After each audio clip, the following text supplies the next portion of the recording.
It's MH370. Until you do some research, don't talk to me.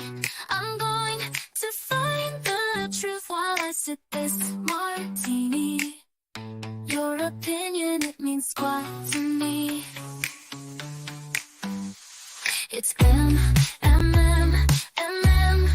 H370. Not all heroes wear capes. I wear glasses to see. I'm going to find the truth while I sip this martini. The trolls hate seeing me succeed, but guess what? H370.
Malaysian 370, contact Ho Chi Minh 120.9. Good night. Good night, Malaysian 370. Breaking news tonight, a Malaysia Airlines flight with 239 people on board, including 4 Americans, has gone missing.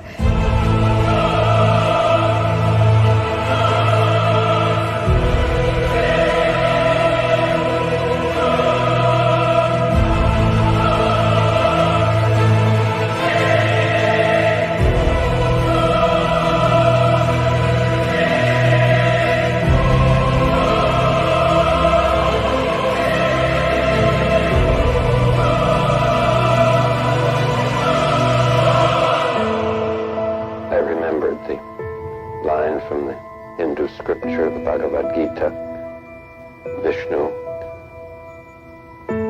is trying to persuade the prince that he should do his duty, and to impress him takes on his multi-armed form and says, "Now I am become death, the destroyer of worlds." Hey everybody, good evening. Happy Saturday night or Sunday morning, depending on where you live on this planet. Thank you very much for being here tonight. Decided to do a Saturday night stream, even though I don't normally do them. I was invited to several different spaces. We are going to jump into a space, at least for a little bit, and talk about some of the MH370 evidence, and then potentially bounce out of that, and then just go over some of the most recent updates and evidence that's out there. So before we get started, boy, I'm not going to be able to say hi to everybody tonight. You guys have a lot of people already in the chat. Thank you very much for being here. David Martin, man, good to see you, buddy. Thanks for being around. Appreciate you, man. If you're the same David Martin from Twitter, really appreciate you. William, Silo, GN, Billy Bruce, DeVos, Dalton, Pizza Slayer, Schizo Enemy #1, Dave PNW, Flint Fancy, Michael, nice to see you. Short Order Cook, Braza Brian, Armstall, thank you very much. Armstrall, Nathan, DeVos, appreciate you, man. His Highness, Mystical Wonderland, Pepper Gozolin, probably butchering his name. Appreciate you, man. Salty Decimator, good to see you. Pamela, UFO Nut, Kathy D, Sham 6, I think I already said Pizza Slayer. Let me see. Anyone else we got here? Brandon, nice to see you, man. Yeah. We just started though. So yeah, Maroda, good to see you. John Johnson, nice to see you, man. Trolls be warned, absolutely. Michael, nice to see you. Hey, Yatria, Graham, Royson, a lot of new names in the chat. Appreciate you. Hey, Ruby, nice to see you. Glad you're around as well. Maggot, good to see you. Ray, think I got props. Evan, Finley, how's it going? What's the tipple this evening? I don't know what that means. Matt, nice to see you as well. So we're going to go into a space here in a minute, but let's just go ahead and quickly, before we get to that space, take a look at, we're going to join one with the Investigate Earth podcast in a minute. Before we do that, let's share our screen here and see what's been going on. So yesterday we got an update from Elon Musk, who just copy and pasted some weird thing about aliens. Kind of a bizarre reply, everybody. Not sure why he posted something about aliens. It has nothing to do with what I've been disclosing, but he did. And we've been getting community noted like nonstop. So we got this weird community note about the links to the Corridor crew. Like, I don't get how people can make false statements in community notes and just keep getting away with it. Matches a Colorama filter in After Effects. This literally cannot be produced in After Effects with software from 2014. We have full 3D dynamic parallax in this video. So, like, people just make false statements like this, objectively false statements, and post them into community notes. The explosion is a stock wave effect. It's objectively not a stock wave effect. So where did that just go? Did you guys just see that just disappear? Guys, did you just see that? Did anyone else just see that? Am I going crazy? You guys just see the community note disappear? We were looking at that 5 seconds ago, right? Anyone in the chat? You guys see the community note just disappear? Oh, okay. Just came back. Weird. The clouds are completely static, objectively false. Explosion is a stock effect, objectively false. So I don't know why we're being community noted with fake comments, like literally fake comments. And then if you link to the Corridor crew, again, I am going to send the families after the Corridor crew. I'm going to recommend the Department of Justice criminally indict the Corridor crew for covering this up and making this fake video about it, which now is people making fake community notes on my content. So let's see. Let's go with it's obviously oh wait, no, sorry. I'm going to pull up a couple of videos here just to prove it to you guys. So here is absolute proof that the clouds move. No question. It's not deniable. The clouds objectively move. You can watch them wiggling here, right here in fast motion. You can watch the clouds literally jiggle back and forth. There's no denying whatsoever that the clouds move. That's objectively they move. What is objectively true is that there can't be a cloud picture in these videos. That's objectively true. There's no way to make a 2D cloud picture into a 3D rendered environment in 2014 using software from before 2014. So this community note that we were just looking at is objectively false, not an opinion. Objectively false community note.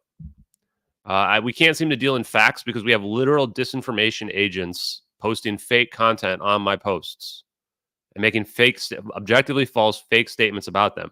And they keep passing their false opinions off as factual information, which to me is criminal behavior when you're dealing with the disappearance of 239 people. And that's why I made a post earlier today, which I will play again, that anyone who is covering these videos up should be deemed as a criminal co-conspirator to the disappearance of 239 people. Now, the other statement they made is they said that this is a stock effect. Again, all I have to say is that this is not in our videos. That's an overlay of the stock effect into the videos. That's an overlay of the stock effect into our videos. That is a perfect overlay of the stock effect into our videos. It is objectively not in our videos. You can just tell if you looked at the videos that that's not in there. The argument that the people make, then if you're making the argument, burden of proof is on you to prove it, is that somebody changed this all around. The corridor crew themselves in that video, they point to this here and they point out how it doesn't match, and they incorrectly state that it does, and they don't even acknowledge that the middle part of this isn't even close to the same. Not even close to the same. They don't even acknowledge it. And then they show a falsified comparison, which they don't explain how they made a falsified comparison. They just show, probably they just pulled it directly from Debunk, and they didn't even do any work whatsoever. They did literally zero technical analysis in their YouTube reaction video. None. They didn't look at a single frame in the footage or do any technical analysis whatsoever to the video.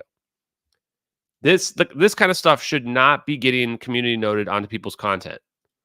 This is objectively false information being pushed onto people's content where there's no justification for it. This is what's wrong with fact checking. It's what's wrong with the community note system. It's what's wrong with the debunkers. So now we've said that, hopefully this is playing. Wait, let me see here. I'm going to reshare that real quick. Okay, so you guys can hear. So here's my statement. I want people to realize how serious I am about this. I'm not joking around. I'm not playing little kid games here. I'm not talking about little UFO videos floating around in the sky. I'm talking about a criminal conspiracy that's a real criminal conspiracy for a plane that disappeared off the face of the earth, where we never found the plane, where the United States government is objectively lying about what they know about the plane. This is not a theory. This is just a conspiracy. So for the people who are out there trying to debunk it, I'm just going to read this. I am formally accusing the United States military intelligence community and former President Barack Obama, who is the commander-in-chief, along with other guilty parties, of kidnapping and conspiracy of the passengers in the abduction of Malaysian Airlines Flight 370. I didn't add murder because I can't tell if they necessarily killed them, but very likely murder is on this list as well. I provided proof in the form of leaked classified military footage to the AARO, who is under the DoD and the Pentagon, for authentication.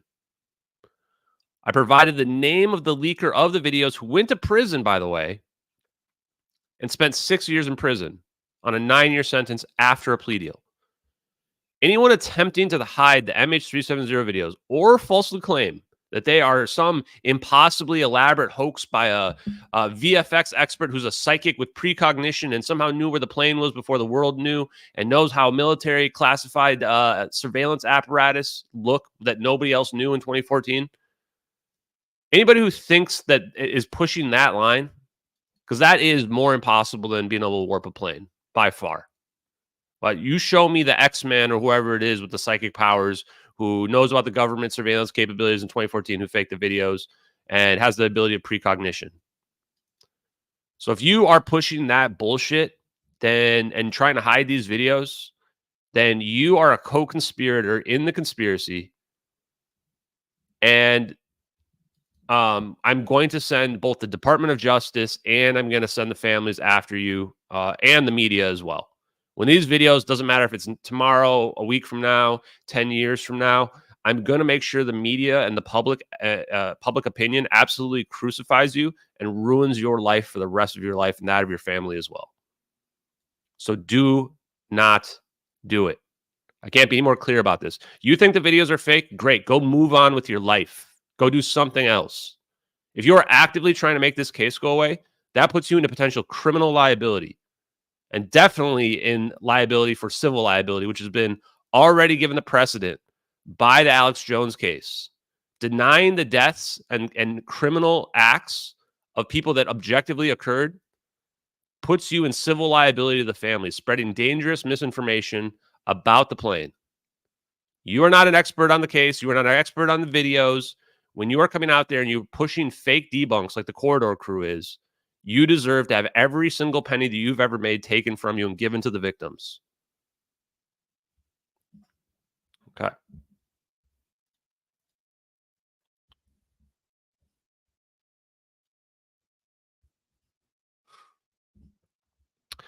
Okay, so let's go ahead and dig through. Let's go. Let's go to the space now, so we can talk about it.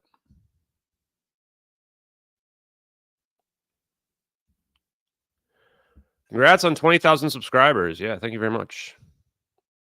I mean, I just don't really care about that. Like, I haven't been doing any of this about money or any of that. I'm trying my best to figure out how social media works so that I can have the largest reach possible.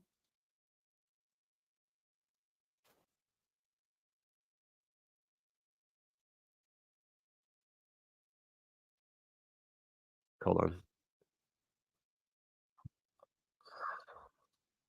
There we go. Sorry, I'm setting up the space in the background here. You guys probably can't see it. What the? I've been removed from the space. Hmm. Let's try that again.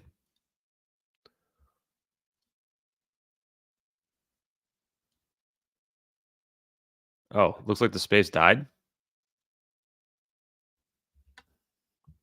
Weird. Okay, so I don't know what happened to the space.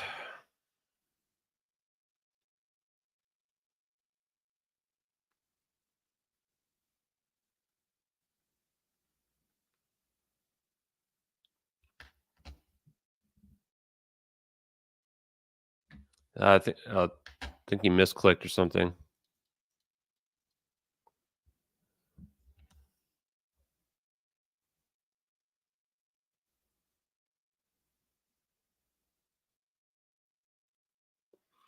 Trying to find out what happened with that space just now. Yeah, I just got booted from the space randomly. And now I can't rejoin. Just says details not available. Yeah, definitely just got booted from that space. He says he was trying to add me as co-host, and I think he just accidentally blocked me. Okay, well, nothing I can do about that. I can't rejoin that. Okay, so we're gonna go back and to the evidence then until that gets figured out. Yeah, I think Chad had. Oh well, I don't know how you unblock somebody. Yeah, he definitely accidentally just booted me from the space instead of co-hosting me. Wonderful. Okay, well, whatever. Let's go back to the evidence. Okay, guys, if anybody has any questions, okay, you're spamming the chat, so I'm going to put you on user timeout. Please don't spam my chats, guys. Oh, he says I should be good now. Let's see. Yeah, okay, we're good. Okay, we're going back in. Going back into the space.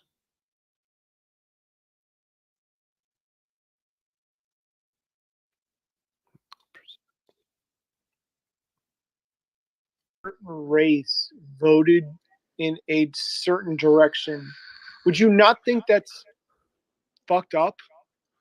That definitely has to What are we be talking fucked about up here? because, hello, get some like independent thought going here. Like that doesn't make any sense to me at all. How if we told you that 80% of white Oh, that's how I mute it. Okay, so if I mute it like that, it's getting kind of they're talking about race in here, and I don't really want to listen to it. Hopefully, you guys can't hear that at the moment. I'm gonna wait until they start talking about MH370, and then I will I'll start playing it. So, um, the strongest evidence, or I'll start asking questions. I'm in the Investigate Earth podcast space. Um, yeah, good question from Ruby here. Has Malaysia made a decision yet on Ocean Infinity? The fact that they haven't announced it and it was over 6 weeks ago. Should tell you everything you need to know. They're not planning on doing another search. Malaysia knows that they're never going to find that plane. They've probably been told the truth. So any more searching they do just exposes the conspiracy, pretty much. Okay, here we go. We talked a little bit about kind of some of the new stuff that people are sharing stuff right now. As far as the MH370 parlay, I want you to tell Ashton kind of what you were telling me about MH370 as far as when we first started this. What was kind of your thoughts like? And I know where I was saying, hey, let's talk about aliens, let's talk about MH370, but like, what is kind of the reality of MH370 for you?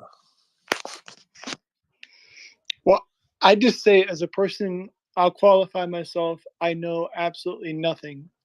I don't know any technological advances. I know nothing scientific at all. All I know is I'm 20 minutes into what you were broadcasting last night.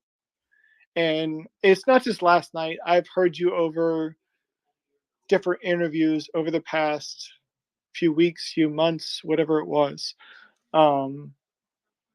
You make amazing points about how basically MH370 looks like it vanished out of thin air. So my point would be, how would somebody that is smart and educated and has all the science that would look at the video that you're looking at and be like, no, you're completely wrong. This is actually what happened. And what you're saying is not true at all. I've also got a question for you, Ashton, after that. So I'm not sure if I understood the question. Could you just rephrase it in terms of, you're wondering like how somebody would argue that the videos are real, or how would somebody argue against the points I'm making, or what was your question there? It might be either. Like, somebody could say, well, those videos are faked, obviously. Yeah. Or somebody could say, well, those videos are real, but they're still not true because of this. Yeah, I get what you're saying. So if I could summarize it, the way I would say is the strongest absolute proof is that we've got coordinates in the bottom left of the videos. And the reason why that's so important is because nobody knew where this plane was. Even for months later, people had no idea where the heck the plane went. We had some speculation it went to the South Indian Ocean, but we didn't have the exact locations. All we really had was this one graph that had up and down arrows on it, or up and down lines on it. And no one could make any sense of it, including the experts who ended up coming up with the sorry, I'm fixing my sound. Came up with the novel analysis for looking at the satellite pings. So sorry, I'm hearing my voice for some reason. So that would be the strongest evidence for why these videos are real, because that evidence is on those videos that were published May 19th, 2014, but the raw telemetry data was not published until May 28th, 2014, 9 days later. That's when people started to find out and be able to calculate with this novel analysis where the plane was. And where did they find out where the plane was? In the exact location that we have those coordinates. And that's the location where the plane supposedly turned into the South Indian Ocean, made an abrupt 270-degree turn, went to this past Indonesia into the South Indian Ocean. That's where this narrative of the pilot was trying to fly around the radar in Indonesia comes from. It all comes from that. So the issue here is you have to come up with a story for how to explain who the faker of the MH370 videos is. A lot of people do not understand logic and reason and how it even works. And they think that if they just try to poke one hole in your story, that makes it untrue. And to just explain how this is not rational is that using that exact same logic, I could say that the moon landing videos could be faked. And because the moon landing videos could be faked, we never landed on the moon. I've debunked the moon. I debunked the moon landing. We also never went back too, so there's even more evidence. But that's not how logic and reason work, is it? You need to come up with a full story. Okay, how did they fake it? Why did they fake it? When did they fake it? And in this case, the prerequisites already are now that the person would be some kind of psychic with precognition that somehow knew the real location of the plane or guessed the real location of the plane before any of the experts knew.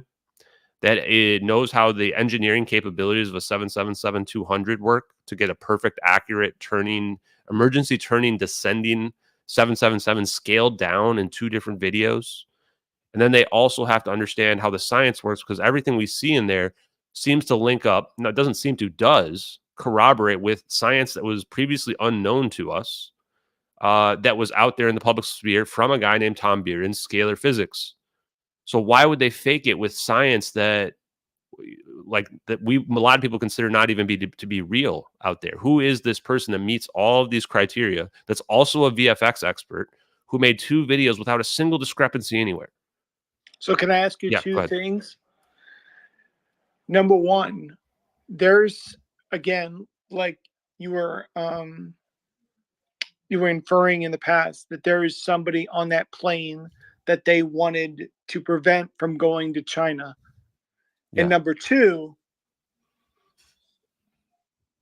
since they did that, those people are now in Diego Garcia, is basically what you're saying. Yeah, so one person was also asking in my chat, because I'm live streaming at the same time, was that, did the military kill them?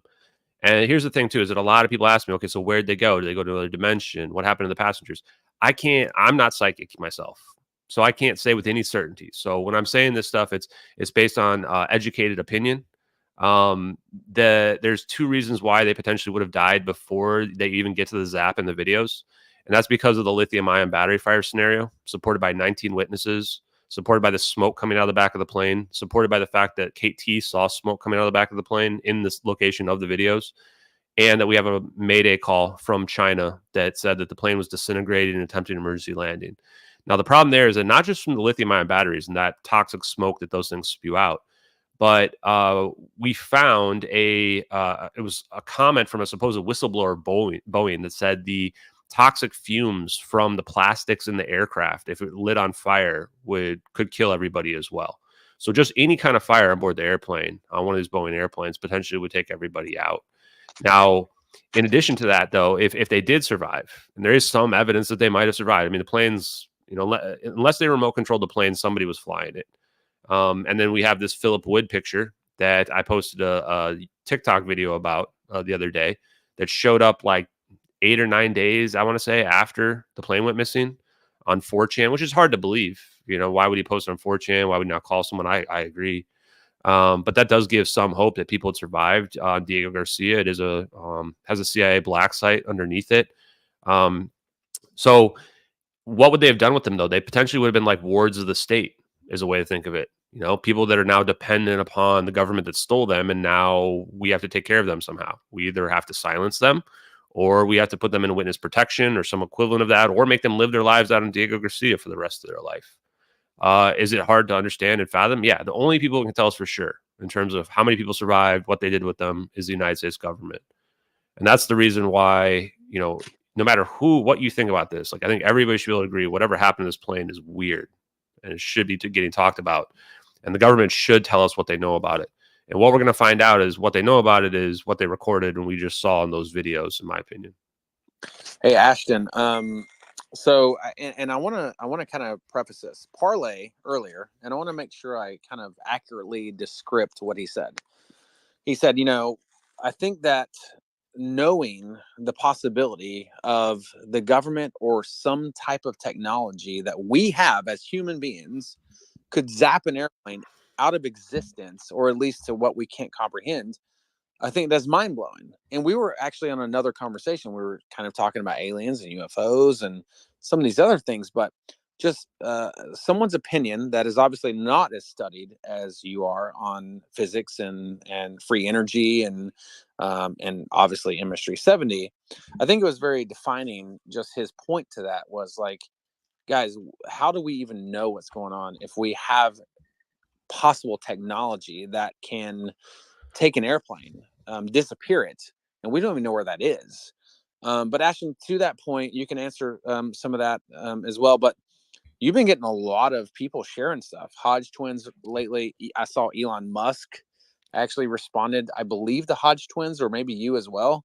Do you see this growing? And like, is it getting more attention than it has been? Because honestly, like 2 or 3 months ago, I was like, man, I mean, MH370 is huge right now, but I think it's starting to come back around, and that's obviously good for your research. But there's still people that are trying to debunk, and we've said this on another space. I think we said on the podcast. If people have to continue to debunk, then there's a problem, right? Well, I mean, it's suspicious, I think. And, people wonder, well, why are you already back? I thought it would take a lot longer for people to start paying attention to these videos. And it started happening right away. I had some big podcasters who wanted to reach out, and more seemed to as well. A bunch of people all of a sudden wanted to collaborate. And this was after I had announced my retirement.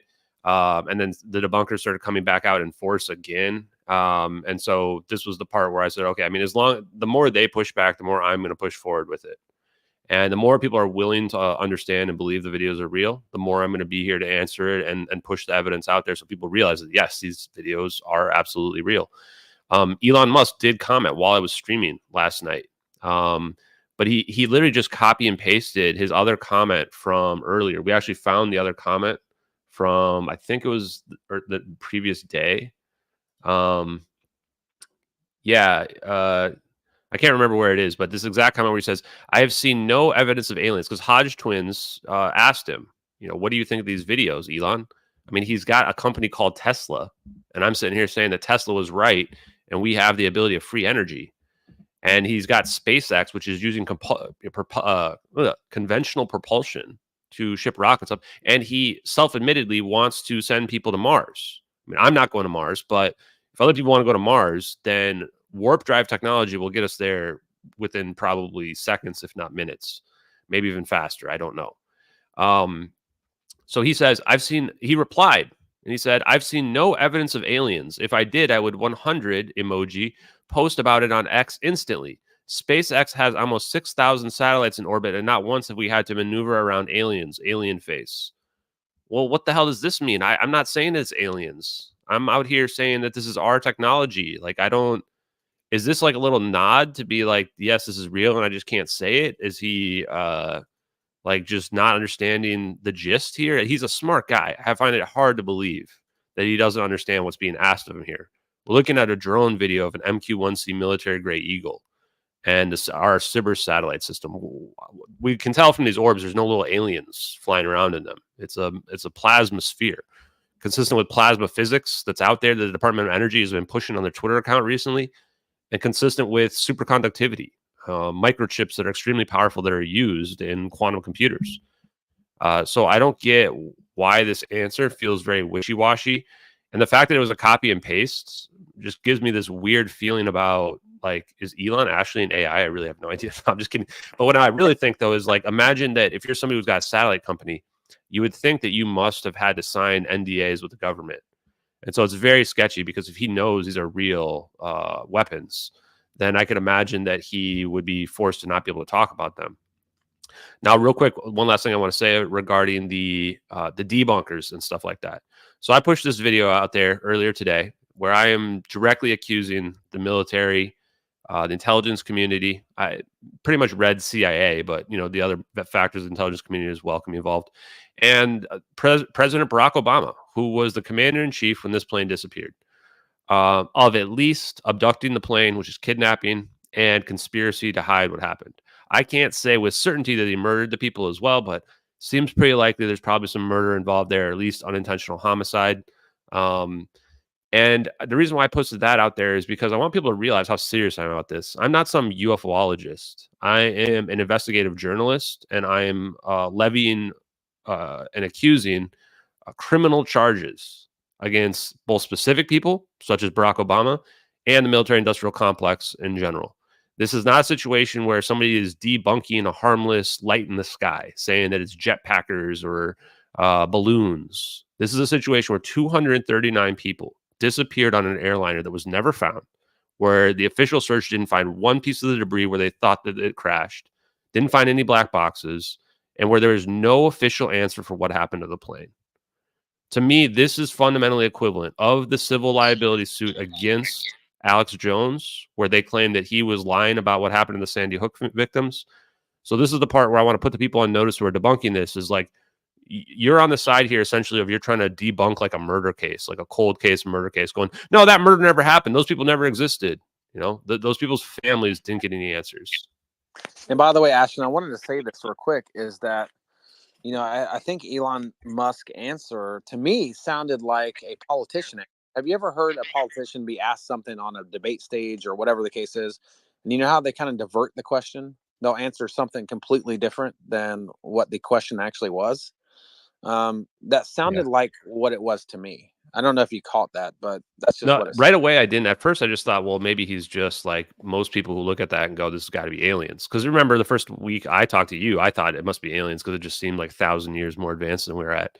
But once you start to dig into the details of the video and you watch how this drone is like way too close to the plane, they're filming before the orbs show up, you realize they know it's about to go down. And the only way they can know it's about to go down is we're linked to this directly. Which means that even if you were on the side of saying, oh, this is aliens and we're in cahoots with them, that means we're filming this for the intelligence purposes to figure out how that technology works. So either way, that's us that's implicated in this situation in general. And so I agree that at first I thought maybe he was just shocked, but then I'm like, wait, Elon's actually a smart dude. And I don't think this is the first time he's seen my content. You know, just given the rapid rise that I've had going from 30 followers to almost 100,000 now I think that you're right. I think he's given us a politician's answer, a non-answer, just doesn't answer the question that's being asked directly. He knows what he's being asked here. Do you think this is our technology, not just our technology? Do you think the United States government abducted MH370? Like that's what I want Elon to answer directly, not, oh, I don't have any evidence of aliens. Yeah, Crom Boople, go ahead with your question. You've had your hand up for a few. Yeah, not a question, but I just wanted to say I'm the dude who changed the colors on the videos and stabilized the contrails. I've been getting a lot of attacks from the debunkers. They're saying that one guy said I remade the videos. Another guy said that I manually edited them. It was super easy. All I did was change the colors. I clipped out the part where the contrails are actually visible and discernible from the background. And then I used ordinary stabilization software. That's all I did. I didn't make any other changes, no filters, no edits or anything like that. I made sure that no pixels.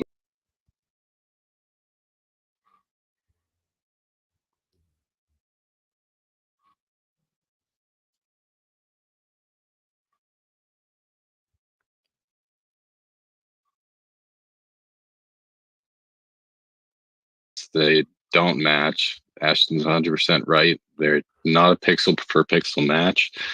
You can get them to look pretty close by digitally altering them, like severely altering them. But then that kind of defeats the purpose. And even then, when you're matching up specific parts of the VFX asset to the MH370 video, you're going to see that there's no matter which part you match up, the rest of it doesn't match. So what's they're cherry picking this evidence. They don't know what they're talking about. The cloud assets were never found pre-2016. Just pretty much every single debunk so far has been we rebunked and debunked again. So yeah, I'm just saying I got a lot of people attacking me for that.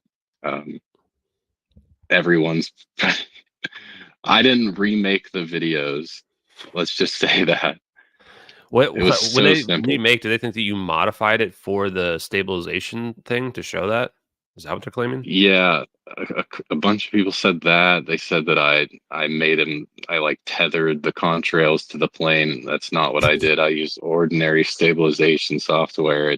You can see that every other feature in that video and the stabilized video is all the same if you just scrutinize it. So yeah. Hey, So and I played this real quick as a response on my stream just now and to show people what Crom did. Because we tried to explain to the debunkers, they falsified a fake debunk claiming that the contrails were like not connected to the plane, but they did it in stabilization software. And we could tell right away because when you look at the real video, you can tell that the contrails aren't disconnected from the plane. So we had already said this back in like November. and they kept pushing it anyway. And finally, Crom went ahead and proved beyond any doubt that the reason why in their version of it, it looked like the contrails were not, and it's smoke anyway, but the smoke was not connected to the plane was because the smoke was a light blue and the background was a dark blue, and the stabilization software saw it as one thing.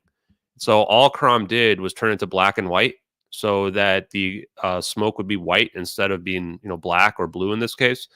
And that proved when he stabilized it then using the software that it wasn't a matter of that the contrails weren't connected. It was simply a matter of the stabilization software doing that. And this was shown to Mick West directly. He did not admit he was wrong. He even had somebody who was an expert in the actual cameras and the drones in his replies telling him he was wrong. And he still refused to just accept straight up reality. So this is somebody who they themselves say that they listen to experts and they listen to logic and facts, and then they don't do any of those things. They're completely inconsistent. It's so bad, it makes me wonder if he's actually not literally an intelligence asset, because you have to be willfully ignorant to ignore both experts and just straight up absolute proof and explanation of why the debunk was fake. And it makes me wonder if it wasn't malicious, that they didn't maliciously make a fake debunk, because why else are you coming up with that? I just, it seems so obvious. Anyway, sorry, go ahead. Hey, and by the way, Crown Boople, do you do video stuff? Is that, obviously you highlighted the color, I guess, what do you call it? Color grading, whatever you want to call it. But do you do video stuff? I have a lot of experience with it. I don't do it often, but yeah, I know my way around the software and stuff like that. So, and what is your thoughts on MH370 videos? Do you think that's a pretty easy thing to do? Oh, absolutely not. All the VFX experts that have come in to try and they've basically proven to me that it's not easy, because even the experts who come in are only able to recreate one feature of the video. They ignore the rest of it. You're looking at a multi-month project to do this. At least for me, I could sit down and make something convincing in a couple months, but definitely not to the level of detail that this is. There's too many details when you scrutinize them. Way too many details. It would take way too long for people to do this. And actually, we've not seen anybody come close to recreating it yet. And Crom, what about also the idea, what was I gonna say? Shit, I just forgot. Sorry. Yeah, I'm asking you something the other night. Well, I wanted to say real quick is that Mick West's logic is so inconsistent. He has no idea what he's talking about. He even contradicts himself multiple times.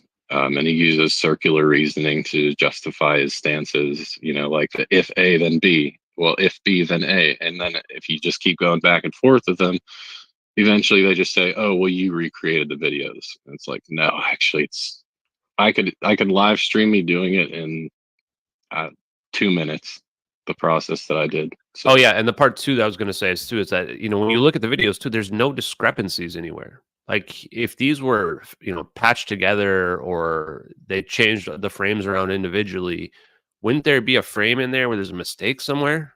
There's no discrepancies or mistakes in a single frame on two different videos. The debunkers don't even argue against it. The debunkers just say, well, somebody manually manipulated all the frames and made them all perfect, and they did this within. And then they go, I could do this in a few hours. What? Like Crom just put out there, Chrombopoulos Michael, which I love the name, by the way, just said that if anyone's saying they can do this in the first few hours or whatever, you should immediately just discount their whole opinion. That person's probably never worked a real job in the day of their life. These videos at a bare minimum are going to take months and months and months. I've got Jeffrey Ford, lead VFX artist from Marvel Studios, worked on some of the biggest movies out there. Says it would take at least 4 to 6 months because you have to do research, come up with a storyboard, and then start putting it together, and then somehow have no errors on a single frame. Like, this is the part where I understand that people have a hard time believing the technology can be real, but from the actual work it would take to put in here, it's astronomical. And that's before we even get into the knowledge that people would have to have, like military information to know, or like the coordinates and all that other stuff as well. It's just the evidence is so overwhelming. This is why I'm willing to make bold statements that directly accuse people like the President of the United States, the military-industrial complex, because I'm not afraid of a court of law. Like, I actually think I have so much evidence that even I could convince 12 random people off the street that even though this looks impossible, that it proves the United States government did something to this plane. Ashton, And by the way, can I ask you? if Ashton does get Yep. arrested, we are going to have T-shirts that say "Free Ashton Forbes" on sale. Just to let you guys know, we will have those shirts available. And so, man, it would make us a lot of money, Ashton, if you do get arrested by the DOJ. Just say. Yeah, it would be pretty wild. Yeah. It wouldn't be fun for me, but maybe entertaining for everybody else. Ashton, can I leave the dum-dum in the room to ask you a question? Yeah, no, I want to answer any and all just like normal questions that people would have here. That's the point of being on here. No, I want to be the dum-dum in the room that says, I know nothing, and I want to say, like, sum it up in 30 seconds. What happened to MH370? Where are the people right now? And what happened? Yeah, so once again, I don't know where the people are right now. So I'm not going to be able to tell people all the answers that they want to hear. I'm not even really, I would say, an expert at any one particular thing. What I am is an investigative journalist who can tell you the facts and the evidence of what I found. From there, I am not a soothsayer. I am not a cult leader. I am not someone here to tell you how to live your life or what to believe. I'm simply someone here who is presenting essentially the equivalent of a criminal case with, I think, more evidence than any conspiracy has ever had in the history of the world. So what the evidence shows is that this plane started on fire around 40 minutes into the flight when it went dark. This is supported by 19 witnesses, and that this plane was diverted back to Penang, where it tried an emergency landing, but for some reason could not pull it off, and then diverted again to the Nicobar Islands, where it was seen by the last witness who saw the plane glowing orange, consistent with the fire, with smoking coming out of the back of it, within minutes of these videos happening, who claims to have not have seen orbs or the plane disappear, but that she did come out of her boat and the plane was gone. We don't have a full timeline of that. But that the United States military was filming it in that location in the Nicobar Islands.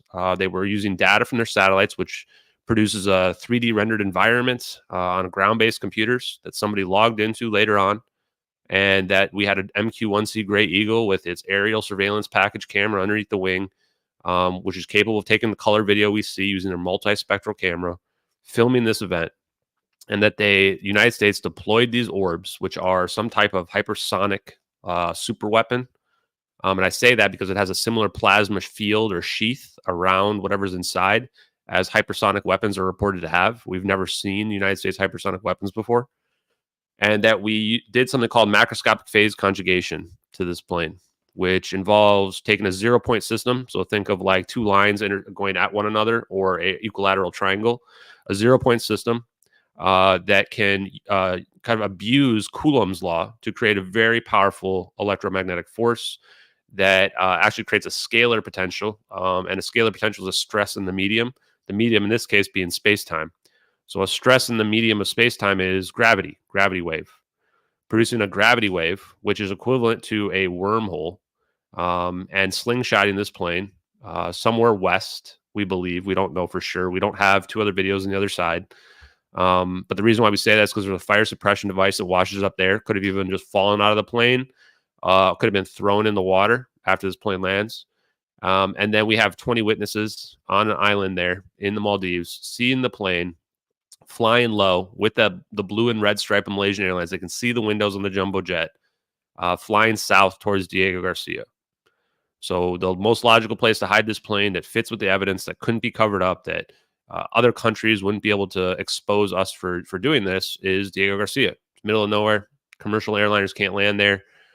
In fact, one of the pieces of evidence I'm going to throw out here right now that I've never talked about, but I've had a source tell me about, I'm going to try to verify this, is that Diego Garcia also got a hangar built that was capable of doing maintenance on a P-8 Poseidon, which is one of our advanced spy planes. It's actually one of the spy planes that Edward C. Lin would have potentially been flying. And the VP squadrons, he was on the VPU-2. The VP squadrons are also get assignments out on Diego Garcia. And that was the VPU-2 squadron that Edward C. Lin was on. He potentially could have been on assignment out at Diego Garcia on the spy plane during the time of this operation. All right, Ashton. And by the way, I got to ask you this, and I think this might break down some things that people may think about. So, like for example, our podcast, we talk about interdimensionality, right? UFOs, UAPs, and how some of these craft that, you know, if you believe in UAPs and UFOs that are potentially traversing our atmosphere, these things, at least to some whistleblower documents, some declassified documents, or whatever, they feel like these things could be interdimensional, in some kind of a spiritual realm. And then you look at CERN, right? CERN is doing the Large Hadron Collider, particle acceleration, particle collision. They are proving the existence of other dimensions, and also trying to find the antimatter versus matter. So if you talk about teleporting something, or even in your scientific analysis of how this plane could basically be shrunk, right? I mean, is it like Honey, I Shrunk the Kids? People might be thinking about that. But at the very least, is it even possible in your mind that it goes to some other place besides some physical place on Earth? Is it possible they have that technology to take it into some other dimension? Good Wait, and I question. want to just take it a step further, real quick, Ashton. Hi, it's Sherry. How are Hey, you? Sherry. Um, remember when all this happened, and all the families were saying, well, the people on the plane, their phones were still ringing, they were still pinging, they were still on. That their phones weren't just going to like voicemails or anything; they were still ringing. I mean, that's what still Yeah, the confuses me. phones. That is huge. Yeah, so that's the thing is that first thing I want people to understand is that even though there's an extra dimension, it's not a place like the bizarro dimension. It's not like a mirror of our reality. The idea of the extra dimension is a place of pure negative energy, negative entropy. So just think of like the opposite of something is nothing. So entropy is complexity. Negative entropy is no complexity at all. And that's what Kaluza had promoted back in 1919 with his unification theory. Is an extra dimension is required to understand how we can have a source of unlimited negative energy. And what do we need in order to produce a wormhole? Negative energy. I don't think that's a coincidence. I was trying to find the post here from Sabine Hassenfelder. She's a pretty prominent physicist with like 90 plus papers. And I'll try to find that here in a second. But so when I say that they went through a portal or whatever to another dimension, a wormhole, it's not that they're going to another timeline or something like that. It's they're going somewhere else on Earth. They're using a shortcut through space and time. And this is where we can understand that it moved to somewhere else on Earth. Like you pointed out, the phone's still ringing is a big, big clue. The phone still ringing proves it didn't land, it didn't crash into the ocean. It also proves those phones had to be somewhere near a cell tower. Which means they weren't somewhere out in the middle of the ocean. It means the phones were on. And it's not just one, even though one was proven on television that it was ringing, but it was 19 family members doing it. So, the disinformation say, oh, these people are just in grief. Phones can still ring, blah, blah, blah. Guys, this is just one of those things you got to just test for yourself.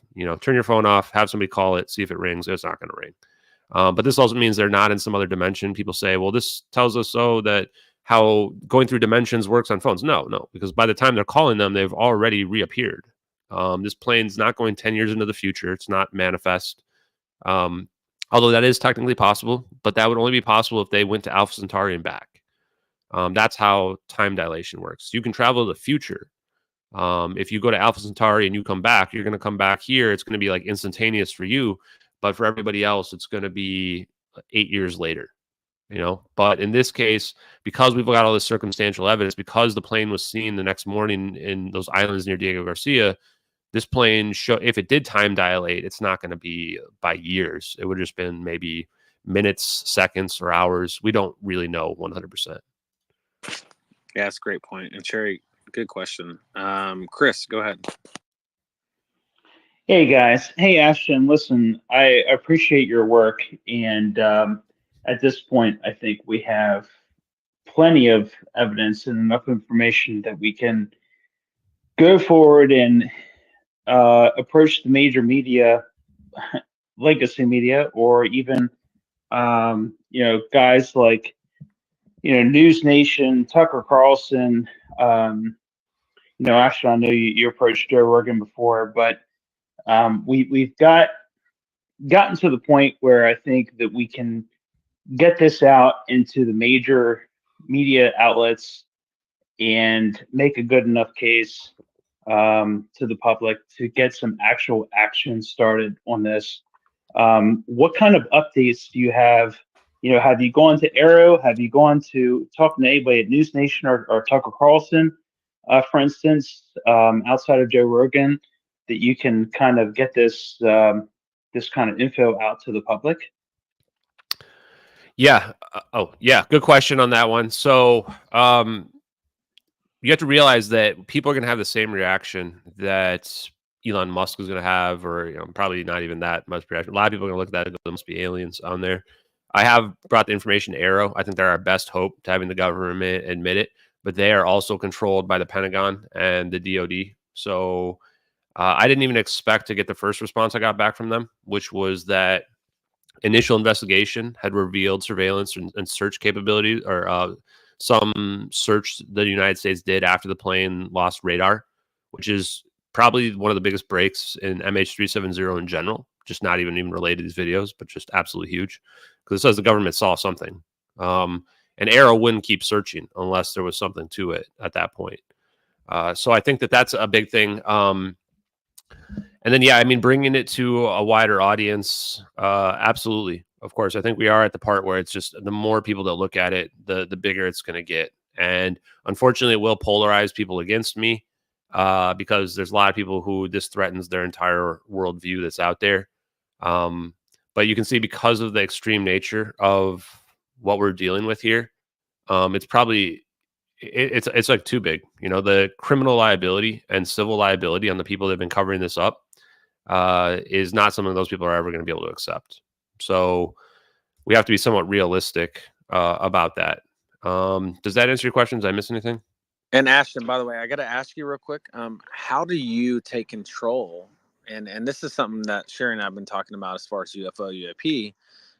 We had something planned last summer to where we had a listener that had a research vessel based in Savannah, Georgia, which we're, by the way, are planning on doing the same thing, I believe, hopefully this June. But they have a research vessel. We have infrared cameras, and I'm talking about $200,000-$300,000 infrared cameras, not just infrared but thermal. We also have one of the greatest laser systems. One of our listeners also that has access to that. And what we were planning on doing last summer, which I think we're pushing it this June, is going out into the location where Ryan Graves, if you remember Ryan Graves, and I believe it was off the coast of Virginia. We're wanting to go in that, kind of vicinity, and they've literally had to move an entire squadron of fighter jets out of that vicinity because of the activity of UFOs and UAPs. We want to go to that exact location, and we want to see what we can do or muster or document, right? So to that same point, and by the way, Ashton, I hope that you come with us on that journey, because I think it'll be amazing. We're going to document it in all video, in every single form and fashion. I think it's going to be one of our best things we've ever done. But to that point, the reason why when the guy that reached out to us with a research vessel, and it kind of got me thinking, I started asking people on the podcast, hey, if you have any access to this and this and this, and people start reaching out, how can you in the community, how can we take charge of proving beyond a reasonable doubt of the technology that exists without the media saying, okay, well, if the media says it's real, then it's got to be real, right? We know, obviously, most people believe mainstream media is full of crap, right? On most everything. And already we know that mainstream media is not going to cover anything that is real or in existence. Same thing with Arrow. Arrow is controlled by the government. And so are they really going to help? Probably not. But how have you thought about how maybe you can take control, or the community in some way, shape, or form can take control of, at the very least, proving that, hey, number one, like this. this technology exists, and B, is that even possible? Have you thought about that? And what is your thoughts on that? Yeah, I mean, a lot of people ask, like, how can we push this forward? And the reality is, if this is real, the media controls the perception of events, just like the weird letter to Ashton Forbes said. And that's the difficult part, is how do we prove it? How do we get it out there? I mean, I've given verifiable evidence to Arrow. You know, these videos are real. They're going to be able to confirm that MQ-1C Gray Eagle footage looks just like that. That's absolute proof. If they're able to find that the Cyber system looks just like this, I had somebody the other day tell me as well that not only can the Cyber system do what we're talking about, but they can do full 360-degree angle change on tracking objects in the three-dimensional space. And that doesn't surprise me either. In fact, that can explain why the angle is the way that it is, even though I think it can also just be from low Earth orbit as well. So those two things are verifiable. Then, of course, Edward C. Lin. You know, Edward C. Lin, you guys just look at his case. Like, I don't know how anyone can deny this is the guy that leaked the videos. The timeline is perfect. And it's like, why would, what else did this guy leak to the internet that's available on the internet? You guys go look up anybody else who's charged with espionage. They tell you exactly what they leaked. This guy, they literally say they were afraid that if the case went to court, that they would have to make the evidence publicly available. Why would they be afraid? What would they be afraid of making publicly available? They're afraid of the evidence of those videos, because then people are going to go, wait, these were leaked to the internet though, so this is real, you know? And that's the thing, is that the media, you know, we could verify this, but it's not a matter of verifying. I think we've got overwhelming evidence. It's a matter of people waking up to the idea that we can warp something. And that's why I'm sharing all these science posts. So the best thing we can probably do is any of those science posts, anything related to warping, teleportation, any of that stuff, you know, post it, ping me on it, bring attention to it. The science stuff gets no attention. This is the reason why they're able to hide this technology, is that I've posted these papers and Defense Intelligence Agency reports all about warping aircrafts, what have you. Like, a lot of people generally don't read them. The one yesterday, a lot of people actually shared, whatever. It got like 90,000 plus views, but usually that stuff doesn't get a lot of views because people aren't interested in science. They just want to be told what's real and what's not. And that's just a sad state of humanity. So, for example, I just want to respond real quick to Sabine Hassenfelder, who is a prominent physicist who on Twitter has 148,000 followers. On her YouTube channel, she's got like 1.5 million or something like that. And she makes physics videos. And I don't want to be rude to her, but by definition, I would call her a science influencer. But she does have a lot of papers under her belt. So I shared the Defense Intelligence Agency document. And she says, the document you refer to does neither address the question of momentum conservation nor where the material is supposed to come from. If you think that we can just add a dimension to space, you misunderstood more than physics. Well, respectfully to her, she's completely full of shit. Momentum, conservation of momentum, first of all, can still be obtained and achieved because we have a warp bubble. So this plane is going to come out at the exact same speed it comes in. Conservation of momentum achieved. That's not a problem. And if we have inertial mass reduction capability, then we aren't going to conserve momentum anymore either. Where the material comes from, literally, is the answer is adding an extra dimension, and that's where the negative energy comes from, the ether. That's the solution in physics that she doesn't understand and that other people don't seem to understand. In fact, the huge irony here is that is literally what Kaluza did over 100 years ago, is he added an extra dimension as a unification theory. Same thing that Tesla did and others did as well. So yes, you can literally add an extra dimension to fix the problem. That is the answer. But the ultimate hypocrisy is that people like her have papers about the virtual particles and the quantum what do they call it? I don't know. I'm forgetting the name right now, but and what they're really talking about is they're talking about the ether. They're talking about the idea that there's an ether. They just use other different terms for it. It's all semantics at the end of the day. And people like her have no problem talking about dark matter and dark energy. Sorry, people like her have no problem talking about dark matter, dark energy, but those even aren't real things. Those are not real tangible things. Those are literally just descriptors we gave for stuff that we cannot explain in physics. Dark matter is simply... Yeah. So go ahead. Hey, Ashton, sorry. So exactly. So this is exactly where I was getting to the point of, was that we have the information now on these videos that we can prove scientifically. We can relate back to these white papers. A lot of these white papers, we can tie this evidence back into and say, hey, look, now we have video evidence and proof of this technology being used in real time, right? I mean, Exactly. And this is the part too. So like my answer to, I haven't responded to Sabine yet. And I wanted to wait so I don't act out in emotion and anger and try to put her down, because I think we do need real physicists to realize this stuff's real. Because at the end of the day, this is only going to come out when the science gets proven. But we have something that's better than a PhD. We have the answer sheet to the test. We're looking at 2 + 2 = 4. And then the physicists are going to come back and go, no, it equals 5. It equals 5. No, it doesn't equal 5. We're looking at the answers. You can piss and moan about it all you want, but at the end of the day, we're looking at the answer sheet. We're looking at 2 real videos showing it really happen. And there's already theoretical physics and experimental physics that show that warp bubbles are possible. So the thing here is they just need to get on board with, go ahead and start rewriting the laws of physics. We're going to have to rewrite the laws of potentially conservation of energy, conservation of momentum might have to get rewritten. And we're going to have to re-understand the laws of thermodynamics, the idea that you cannot get more energy out of a system than you put into it. Because once you add the ether with unlimited negative energy, then we can open up our system to that ether, and we can get maybe potentially unlimited free energy. Hey, Thomas, go ahead and. Hey, can y'all hear me? We can hear you. Okay, yeah. Hey, I just want to say with the whole Elon Musk response, that was basically his response to Joe Rogan like 3 times. So I don't know if that's it's just his general ignorance or if that's like a thing he always says. I guess 2 questions I have is I don't know if you've thought about it.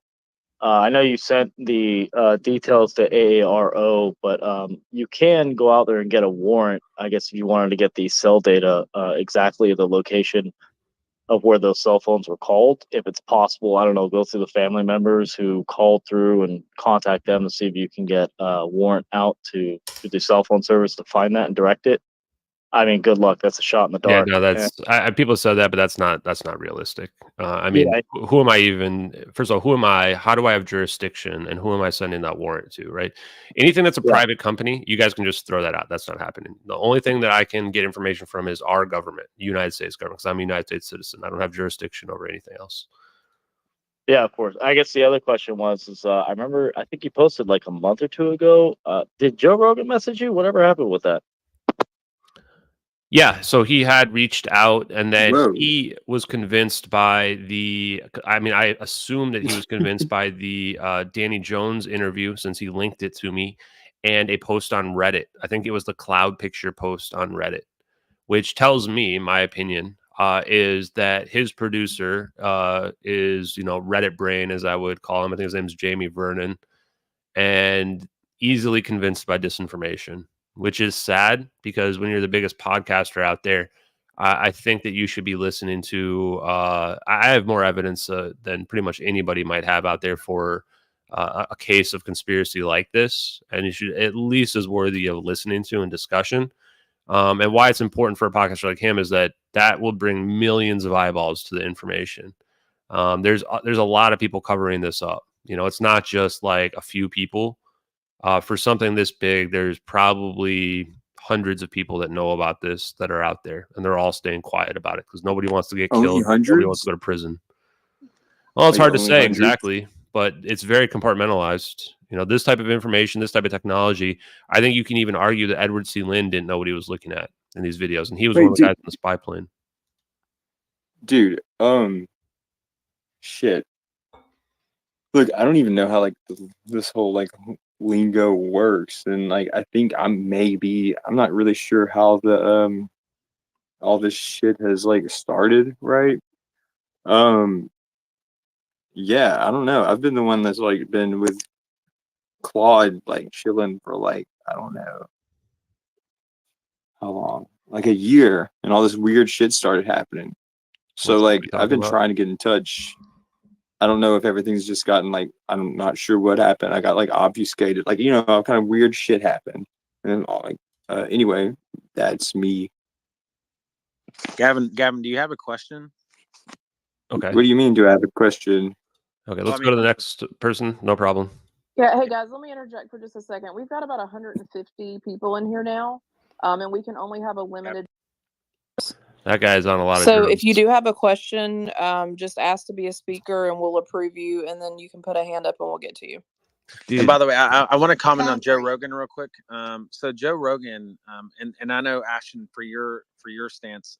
Joe Rogan was a very contentious moment in Ashton Forbes' MH370 investigation. I remember when Keemstar and then obviously Skyfire News and they were saying, hey, we got to get the DMs between Ashton That and was weird. Joe because we don't believe Ashton and we don't believe this. And they literally called Ashton a liar. They even tried to say various different ways how he was lying about this. Now, number one, it's pretty obvious to see that Joe Rogan is following Ashton Forbes, and this happened immediately after Ashton had commented and said, "Hey, Joe had reached out and said, hey, I'm kind of interested. I'm very interested in the MH370 thing. I think I would like to have you on the podcast." What happened with that, by the way, was Jeremy Corbell is the one that reached out to Joe Rogan to say that the videos and the MH370 entire case was bullshit. That is why Joe Rogan decided not to have Ashton on at that time. And so if you look at the Jeremy Corbell situation, and by the way, in the beginning with the UFO thing, I was like, oh, Jeremy's bringing videos they're very insightful. I think he's doing a lot of stuff for the UFO community, but also he is in some ways Mick West just on the UFO side. And that is literally, in my opinion, Ashton, why you did not get on Joe Rogan when it was supposed to happen because of Jeremy Corbell. Yeah. Why is my mute? There we go. Okay. Yeah, that's the thing too. Like, why are all these assholes gatekeeping this information? This is why I made the post too about this. Is that if you're somebody out there who is telling people not to talk to me or trying to hide the videos, you are potentially opening yourself up to criminal and civil liability. If this is real videos, you are covering up what happened to 239 people. And how big of a fucking dickhead do you have to be to talk crap about people that you've never talked to ever, that you've never looked into, to other people behind their backs and tell podcasters not to talk to me? You know how often this happens? All the time. People contact me all the time and tell me that they've got people DMing them and messaging them, telling them not to talk to me, making up fake stuff, defamatory content about me. Guys, if I find out about that and you are some kind of prominent person, I'm going to sue you and take all your fucking money. Don't do that shit. And if you're some piece of shit troll or whatever in the background doing this and making lies up about me, like I was just told the other day that happened, you better pray to God those people don't tell me who you are. Because I have a huge following and I stream to a lot of people. And I will let people know what kind of dickhead you are. That kind of gatekeeping behavior is like unfathomable to me. I would never go to a podcaster and tell them not to talk to somebody. That is so wild. Anyway, that's my opinion. And yeah, it's the thing. Oh, you know what? I'm going to sound off on Jeremy Corbell one more time too. Because Jeremy Corbell was like the first UFO person to follow me. I DM him, doesn't respond, never reaches out to me. Then he starts posting fucking jellyfish videos of jellyfish aliens or some crap floating around, just normally floating around, nothing special. But not even just that. Then he starts making claims about, oh, well, there's more video that I can't show you that somebody's got. Sorry, I'm on cosmic time, but there's a totally cool video of jellyfish going into the water and then shooting off into outer space. Well, how about you show that video? How about he shows any verifiable evidence for any of the crap that he pushes?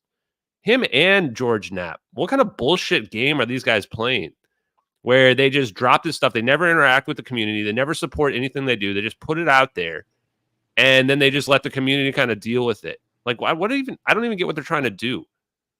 Anyway, there you go. Yeah, I do get what they're trying to do because you've already said it, Ashton, and they're gatekeeping, and that's their job, and that's also Mick West's job. The question is that why are both sides doing it? I mean, I don't, I mean, that's the $1 million question. What is the narrative? What is the agenda? Is Mick West, true to what he's actually trying to debunk? First of all, Mick West is 100%, I believe, not true to what I think he is a paid operative, no matter how you look at it. But at the very least, Jeremy Corbell, is he? I don't know. I have no idea. Don't know about that. But it is a $1 million question. Like, how do you classify these people in what category? Well, so, and this is what I'll say, because I And think talking about questions, I think. Sorry, I was talking about questions. I think Comfrey's been waiting for a while. Oh, hey, everybody. Yeah, honored to be here, Ashton. I think you're doing some of the most interesting presentation of cutting edge on both the culture side, the science side, and kind of the disinfo side. So first, I just want to say, when you're presenting cutting edge controversial truth, you're going to become a target. And I think that's obvious, but I just, when in doubt, state the obvious. And then, I don't know, the new coloration videos are very interesting. But before I get into the question relating to that, I just want to say the reduction of the Maxwell equations seems to be a very key point of the scientific focus. So that conversation you had the other night was kind of, I think, one of the most interesting moments in this journey that you've taken. So I just want to say thank you for that. And I want to see more investigation into the Maxwell equations, the origination, the reduction, and what wisdom lies within that. Outside of that, I really just want to say I think a lot of this stuff is getting into ancient Indian science.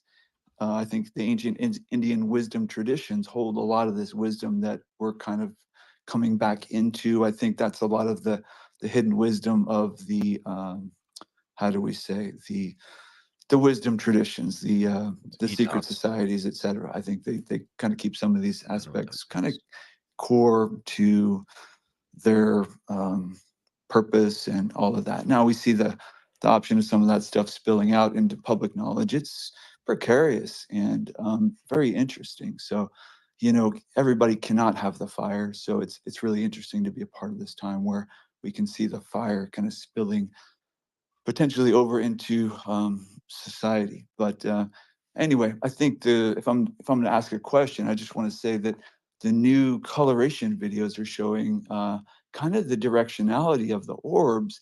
And I was just curious, has anyone done any directional analysis of what direction the orbs might have come from? Because I kind of envision them as just spontaneously erupting into space-time, but it seems like they might have come from somewhere. And then the only other thing I want to ask about is, has any more information emerged about the fourth orb? Because I think there is something to Diego Garcia. I think it's mildly precarious to fully judge and commit the U.S. to this act. I think all the evidence does point in that direction. So anyway, I'm just curious about the directionality of the orbs, and then just keep up the good work and let me know how I can support you. So thank you. Thanks, Comfrey. You just earned a follow for sure, because that was a very insightful comment, and I can tell that you've thought deeply about the evidence and the videos in general. The color videos, I agree, they show more detail, especially around like these kind of gravity wells in front of the orbs, which are really cool. Especially the drone video, when you slow it down, it's like wow. When you look at that, the Maxwell equations comment is super important. Now, I think I probably should dig more into how those got slimmed down, because the reduction in the Maxwell equations seems to be the missing link in how we we lost the ability to manipulate gravity. And that's something that, if it doesn't matter if you're a physicist or whatever, PhD, like, you should be able to realize that's true, and that can be the explanation for why we can have all this cool electronics going on that we're using right now, but somehow can't manipulate gravity, even though we can see gravity waves in LIGO that prove they must exist. I have to concur as well that while I'm not really on this particular push, there does seem to be some connection between this technology and like ancient archaeology and history that's out there. I do think it is possible that even what we would consider to be less industrialized civilizations could have understood this discovery of quantum and macro and utilized it to some degree that we don't fully understand at the moment. And then with respect to the orbs, where they came from, there was actually a video analysis that did monitor the trajectory of the orbs, but we can't really tell what would have deployed them. I've consistently said that it could have been a plane, even a satellite, or a submarine. The second orb seems to come out of the water. The other two come from the side of the screen in the satellite video, so we can't say exactly where they came from. Bob Grenier on Hard Truths #2 said that these could be self-sustaining and that they could last for days as well. So there is this idea that you could have deployed them and then shot them out at something from like Diego Garcia that had an intercept. So hopefully that answered your question. Do you have any follow-up? Yeah, that's super awesome.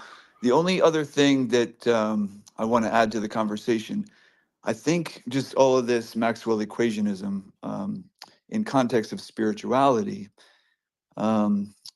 in terms of phase conjugation, in terms of Buddhist jhanic practice. I just think if we look into what the Buddha teaches, he talks about having good morals so you can focus your mind, and focusing your mind so you can gain deep wisdom. And I feel like that also ties into these equations, the whole mastery of self and bringing awareness and mastering the subtle phases. We can, we hear all these stories about great spiritual masters, teleporting, being in more than one place at once.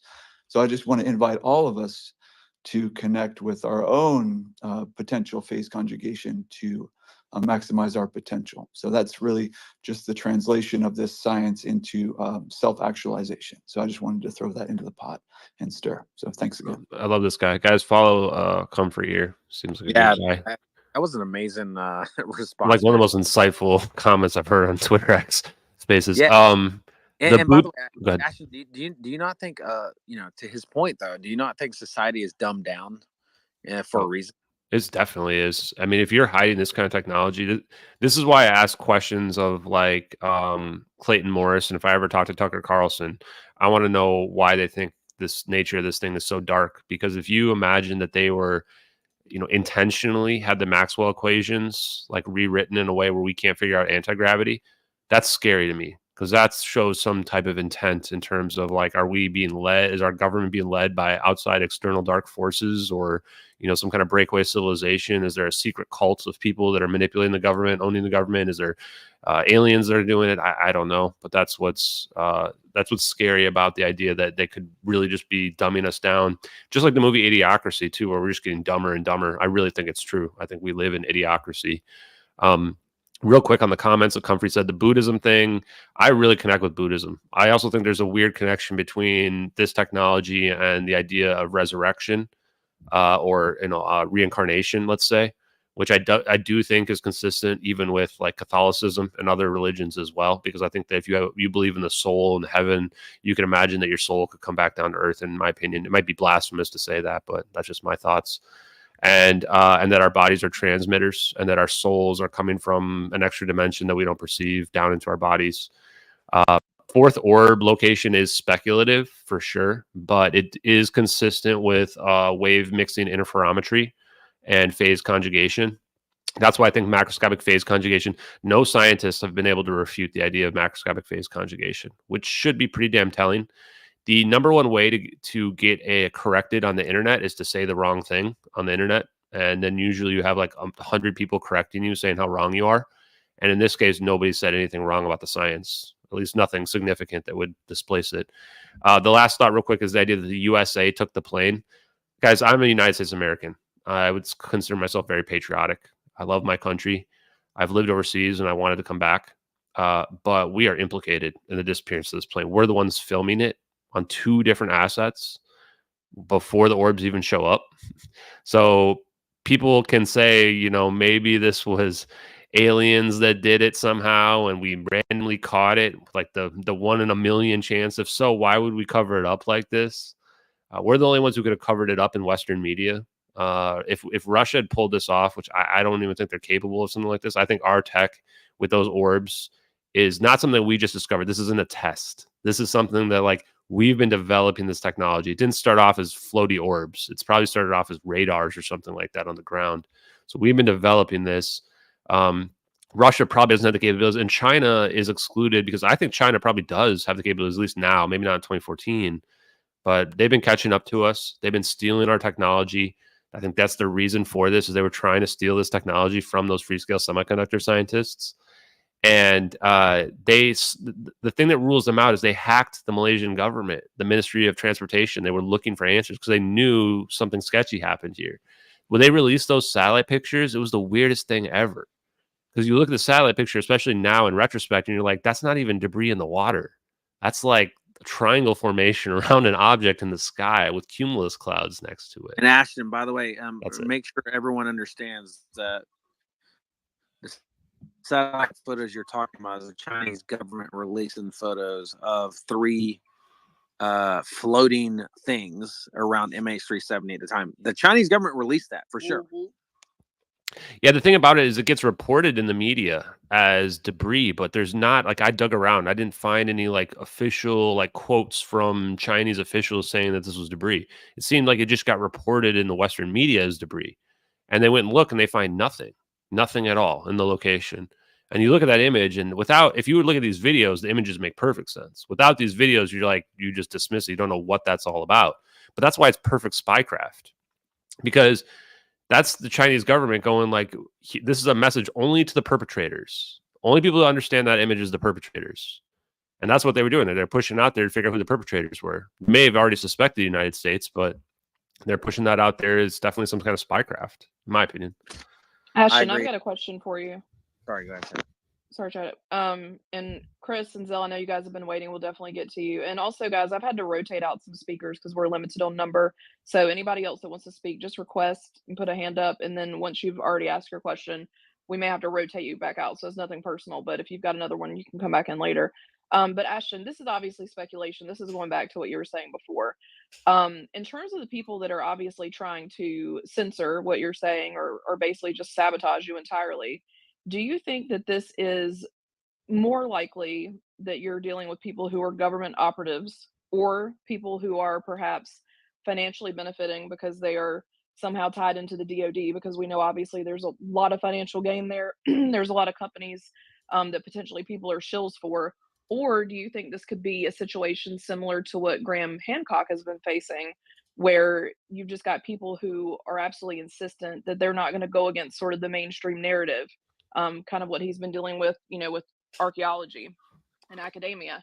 And again, I know it's speculation, but if you had like a gut instinct, what do you think is most likely? No, I think about that a lot. And I used to, especially in the beginning, I had no idea. Like, I didn't know if people would try to silence me, if I would get attacked, if a lot of people were paid operatives out there. My opinion now is that a very small number of people are paid operatives, but they absolutely are out there. The government does manipulate social media, no question. I don't know if the people are, they're in the know and they're debunking. It's like, I don't think that there's a lot of people who know the videos are real and then they're coming out there and being paid to claim that they're not. Although I do think some people are indirectly getting money. Like, let's just say you're on some kind of board of some kind of skeptical inquirer committee, and you get money indirectly, and some of that money comes from the government you don't even know, and then you get pushed in little chat groups and stuff like that to debunk certain content that's out there, make claims about certain content that's out there. You might even get past evidence to push out there onto social media. That's how the intelligence community operates. They're operating in the shadows, and I do think that they are pushing that kind of stuff out there. I think it's very possible that the two podcasters that came at me from an extremely hostile perspective were getting past information that led them to take those actions and do that out there. But for the most part, I think the vast majority of people are just people that you would call NPCs that only believe whatever the government tells them. And this was an example I wanted to tell Chad and Sherry out there. And this is a political one, so please don't get super mad at me. But there's a lot of people. I remember telling my aunt when COVID came around and they started mandating masks. And I said, this is silly. Masks don't stop cold viruses. And whether or not you believe that or not, I think it helps. Doesn't matter. Wear a mask if you want to wear a mask.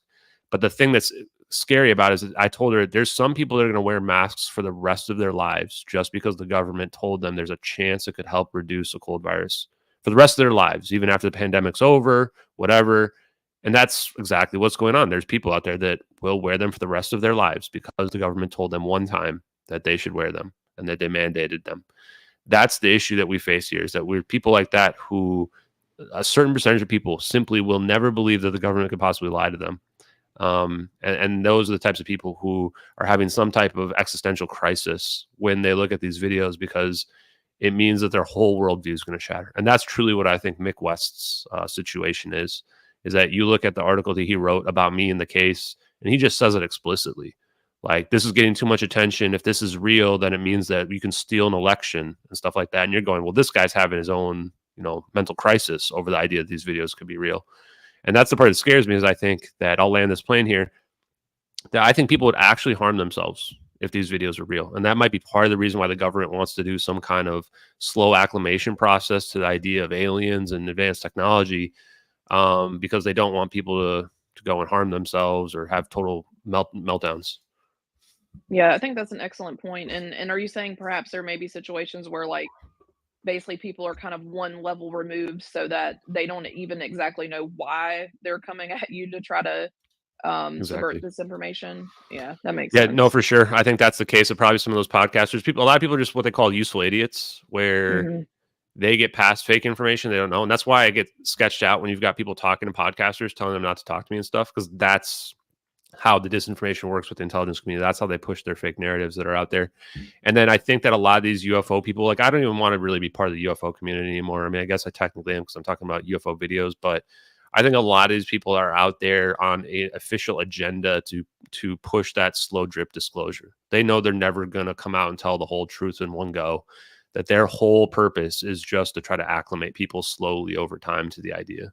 And I think that those people hate me too, because I'm coming in and I'm just destroying those timelines. And I'm going, nope, we're waking people up. We're doing it the hard way. I agree with that, Ashton, for sure. And by the way, I want to take a little commercial break for a second and just let everybody know we talk about all this stuff on our podcast, guys, and so go make sure you follow us on Spotify. Ashton obviously has Hard Truths podcast over on YouTube. Obviously, you can see all of his stuff here on X as well. Ashton, it was an amazing conversation when we first brought you on, and how things have exploded since then has been nuts. And obviously on our podcast, we talk about UFOs, aliens, interdimensionality. We talk about spiritual side, the Bible from outside perspective. We talk about so many things. And that's why we're trying to grasp what your investigative work has done. And I think going back to one of our earlier speakers, to where it's like, man, to wrap your mind around what Ashton's evidence is showing is mind blowing. It is something that people can't wrap their heads around. I 100% agree with that. And to Ashton's point, it's like, man, how many people would actually kill themselves if they actually realize that the government has this type of power? And I think that if you realize the government potentially has this type of power, man, where does that leave us ants? Because at that point we become ants, not just citizens. We look at our politicians as being the people that speak on our behalf, and then now everyone sees that our politicians don't give a damn about what we want. They care about what they want, and the bureaucrats want, and the government, and the military industrial complex, the biopharmaceutical complex. That's what they care about. They don't care about us citizens. We are ants. And when you get the type of power and technology that say that UFOs potentially have, or aliens or other dimensions have, to where everyone always compares it to, why does UFOs give a crap about us? Because we're just ants to them. But what if when the government gets that technology, then guess what? We become ants to the government. They become God on earth. And that is the very scary part of all this. That's what's crazy. Zell, I want to get to you. Go ahead. Hey, everybody. Hope you're having a good Saturday night. First off, just want to say, Ashton, Giga Chad, for all the, work you're doing. I just had a couple questions regarding if you could go a little bit deeper into like why we're thinking it's the U.S. outside of, just the video evidence. And then if you could touch on why we think the plane ended up where you were saying earlier in the space. Just like if you can give a little more context on like, how you got to those conclusions, or what makes you think that could be the answer.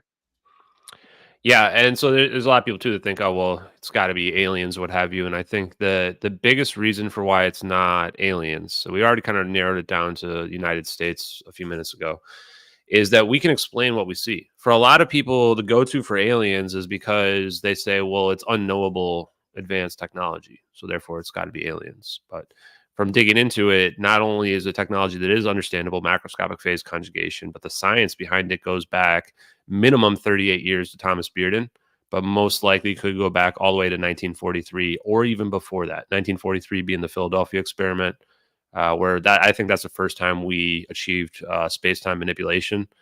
And then before that with the Nazi Bell and those types of projects out there.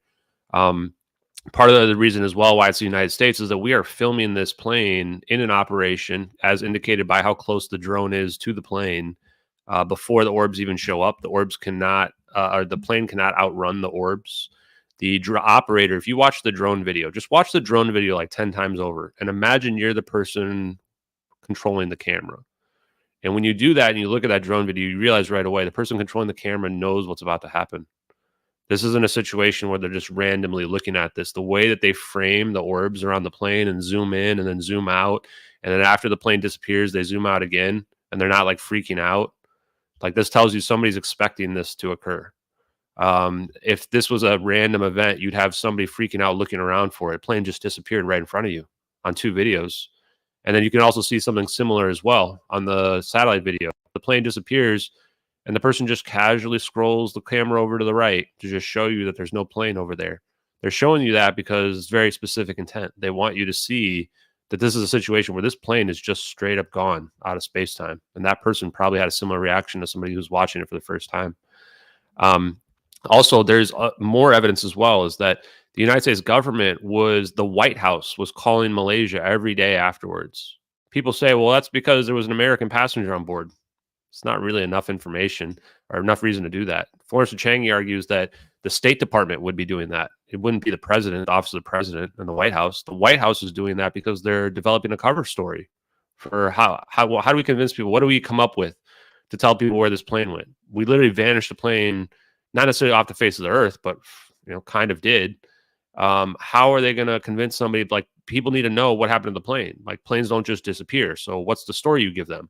It took them 5 days to come up with a story, which is, we're going to tell people it went into the South Indian Ocean, to the middle of the ocean, where we'll just simply never find it.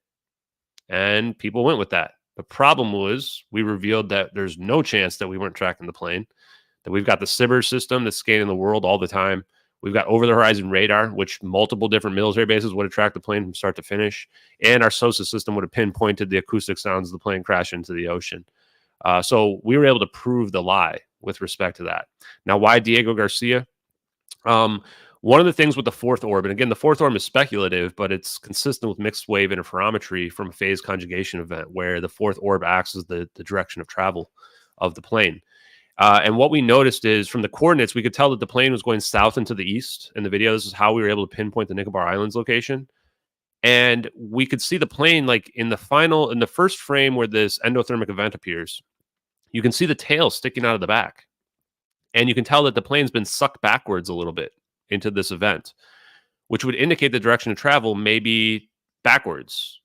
And if so, that puts the plane to the west, which coincidentally enough is next to the Maldives. And that's where we have the B777, 777, I should say, fire suppression device. And the islanders see the plane in the early morning hours. The only question is, like, where exactly did it teleport to? Did it teleport to the sky? Did they land and then take off again? Did the fire event get put out from the endothermic event, which I think is very likely, because we see this absorption of energy. And the reason why these batteries keep going on fire is because they have so much energy, latent energy, built up into them. So that, I think, covers most of those reasons. Now, there is, of course, some percentage chance that there's, like, aliens are the ones who did this or whatever, but we don't need that to explain it. But yeah, I can't answer the questions that I don't know regarding the passengers or exactly the circumstances of who took it and why, without the United States government issuing a formal statement. Okay, awesome. That actually answers a lot of questions I had. And then there's no, did you find any evidence that would lead to a why, or it's just still up in the air? There's, like, no Oh, the evidence why leading in is any definitely direction? those free scale guys. So there's this narrative out there that, like, 4 people had a patent or whatever, and that's not true. Those people weren't on the plane, but that is still the motive. The two things, from the more I've dug into this, the two things that we need to understand the videos and technology is plasma science and research, which leads to the idea of cold fusion. The tokamak, for example, is a fusion reactor, but that you can have balls of plasma, ball lightning, exotic vacuum objects. And the other one is semiconductors. If you guys look up semiconductors and dig into it, semiconductors are what the next level of technology is being achieved at, from AI to quantum computers. In addition to what we found out with this coherent matter wave beam patent. Coherent matter is what allows for, it's almost another term for superconductivity. Superconductivity is when you have electrons get coherent and begin to form what they call Cooper pairs, which is how they explain that you start to get these quantum effects happening. And this is what I think is the secret for anti-gravity and gravitational manipulation technology. So to me, those people are the reason, and they are, these Chinese nationals that work for American companies are the number one target by the CCP for espionage and intellectual property theft. So this, in my mind, is a counter-espionage operation. I think it's possible that it was a rescue operation as well. People say, well, a lot of people say they could just, why didn't they do something easier if they want to destroy the plane? And you're right. You would not do this to just destroy the plane. This is way too over the top. You want to take these people out a much easier way. You're warping the plane because you're trying to hide it. You're not trying to not tell people where it went. And you might just be warping it just to tell people this is what we can do. Do not mess with us. Don't try this ever again. I agree. And that's so, wow, that's nuts. Vishal, you've had your hand up for a while. Go ahead, man. Hey, thanks a lot. Somebody, I think it was Comfrey, who spoke about Buddhism and that concept. Ashton, I would like to get your point of view on anti-gravity flying objects. I'm a Canadian of Indian origin, and what my understanding of ancient flying objects from Indian perspective is that there is a book called Vimana Shastra. Viman means flying object or plane, and Shastra is technology. And there, the main thing that used to power those objects was mercury. And I'm going to post it in comments, because while I was listening to Comfrey, it reminded me of that, and I just googled something, and I'm going to post it in comments after I'm done speaking. Please have a look. It seems that the ancient cultures had actually solved this mystery of anti-gravity, and that's what the Germans stole from Tibetan monasteries and Indian temples, and they were developing those technologies when the deep state, or US, I don't want to say US, but deep state in the Western world realized that Germany is developing some of these very exotic technologies. That's when they created stories, negative stories or negative propaganda about Hitler, and they basically got him eliminated and got rid of him. And then whatever was the leftover, the spoils of the war, were divided between Russia and the current United States of America, wherein the technology part of it was obviously shifted here. So, like, this is just something that, like, I don't understand a lot of things that you guys talk when it comes to equations and all, but the role of mercury in anti-gravity flying objects is something that I would like to have your point of view. And if you have not explored that, probably that is one of the things I would like to read upon. I'm going to read upon it also, and I'm just going to put that in comment, just 2 comments. I'm going to put that in below. Thank you. Yeah, good question. I got just recently in the last couple of weeks turned on to the Mercury's anomalous vortex that it produces in a magnetic field with an electrical current. I do plan on digging into that more. It does seem like that could have been an early way where we were able to produce some type of gravity manipulation effects. And I don't necessarily like the term anti-gravity, because I think that what we really have going on here is gravity, kind of a counteracting force that we could create that counteracts gravity, which would be something like what they call the EM drive, the electromagnetic drive, I think it's called, or microwave drive. And we posted a paper about that the other day, or a news article about it. And then you have just full on warping space time through extremely powerful gravitational fields, and those are 2 slightly different effects. One that can displace you entirely from space time and potentially produce mass reduction, which goes to Sabine Hossenfelder's point about what about conservation momentum. And then the other one just allows you to, float in the sky in general. But yeah, I don't know totally about Mercury. I am going to look into it. I think that it definitely is a good side quest to figure out, because you can imagine ancient civilizations having access to Mercury and then even with low tech capabilities, being able to produce some type of anti-gravitational effect. So Ashton, as promised, I've only posted 2 comments in the comment section. I think there is one research paper which is connecting the flying objects with Mercury, and there is one Wikipedia. Obviously, it's edited by random people, but there is one Wikipedia article that I've mentioned.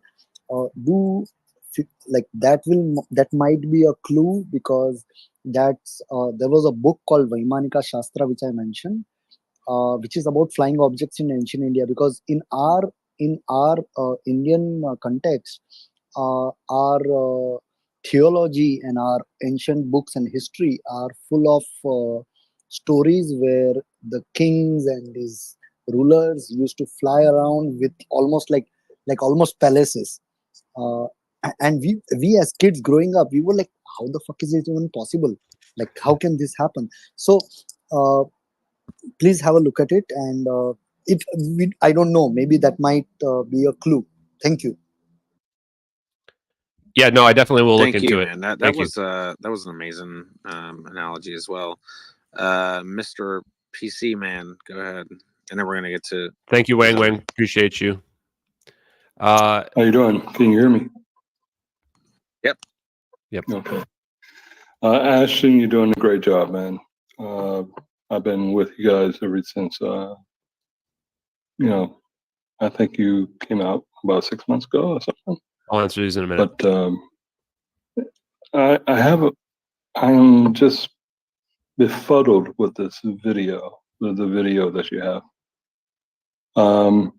And when you reduce it down to a really slow motion, that really got me, especially when the plane is going into what I call the black hole.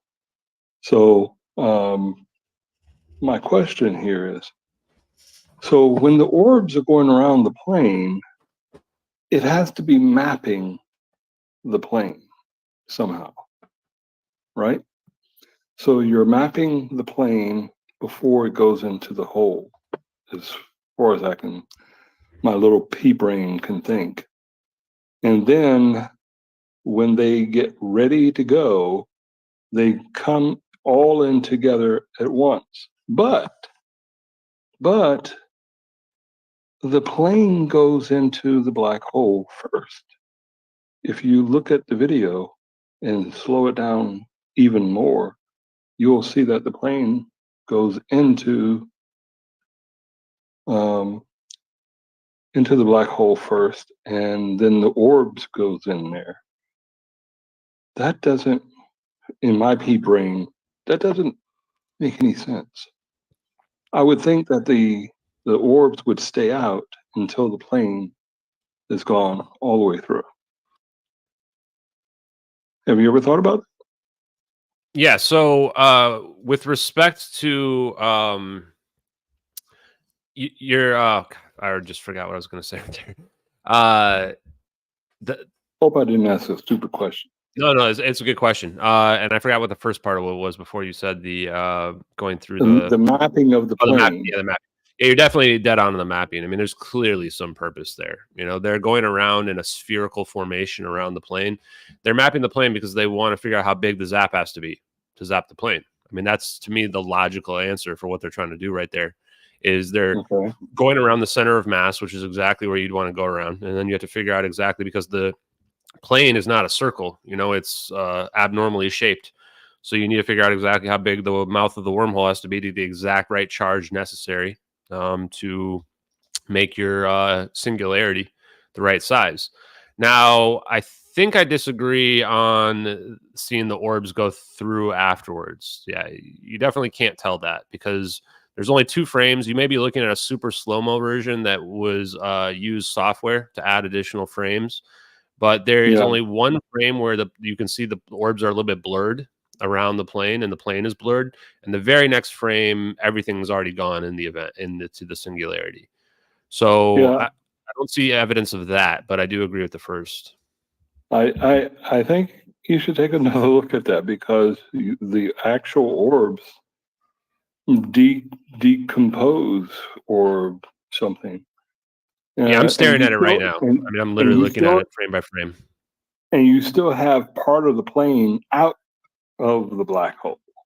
That doesn't make, to me, that doesn't make any sense. But anyway, how is it that they knew that was MH370, the plane, the drone? How did they know that was 370? Yeah, so I mean, this has to be one of two things. Either they deployed the drone in response to the fire event, which gives them 1 hour and 20 minutes to intercept it, which is pretty slim if you ask me, but I think it'd be possible if the drone was deployed somewhere on like Port Nicobar or Car Nicobar or Port Blair, Car Nicobar, or if it was at the Cope Tiger exercises, Cobra Gold and Cope Tiger exercises were going on in the Andaman Sea between Thailand and the United States in the preceding month and then the subsequent month afterwards as well, or 2 weeks afterwards. And then the other option is that this was planned way ahead of time, that this was espionage that they knew about way in advance. And so it's not a coincidence that that's MH370. That wasn't just a random plane that they caught on camera. They were tracking that plane. This is an operation that's going on here. And this is information where, perhaps because I've been investigating so long, it's easier for me to, be intuitive about. But I can imagine how people that are new to the case that look at that would ask that question. But I guarantee you, the more you look at this, you will come to the same conclusion that this wasn't just a coincidental event that occurred here. This was an operation that's going on. And then we know that's MH370. A lot of people ask that question, which I think is actually like the least controversial. But the date of the video is coming back out in 2014. The first video being published May 19th, 2014, and having metadata in it that says MH370, even though the description doesn't say MH370. Regicide Anon making a Twitter account 3 days later on May 22nd and saying, watch this video before it gets deleted, and then tagging MH370 in it. The fact that the thermal is an exact overlay to Malaysian Airlines Flight 370, which is my Twitter banner if you want to see that. Because a lot of people too make weird claims about, no, this is a different kind of plane.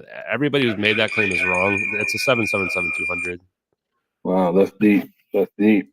Yeah. And my last question here for you is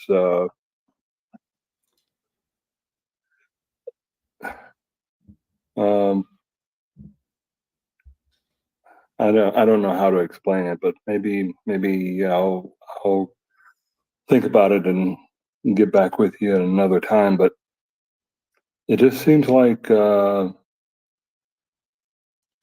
this is how long are you going to continue this? Because it just seems like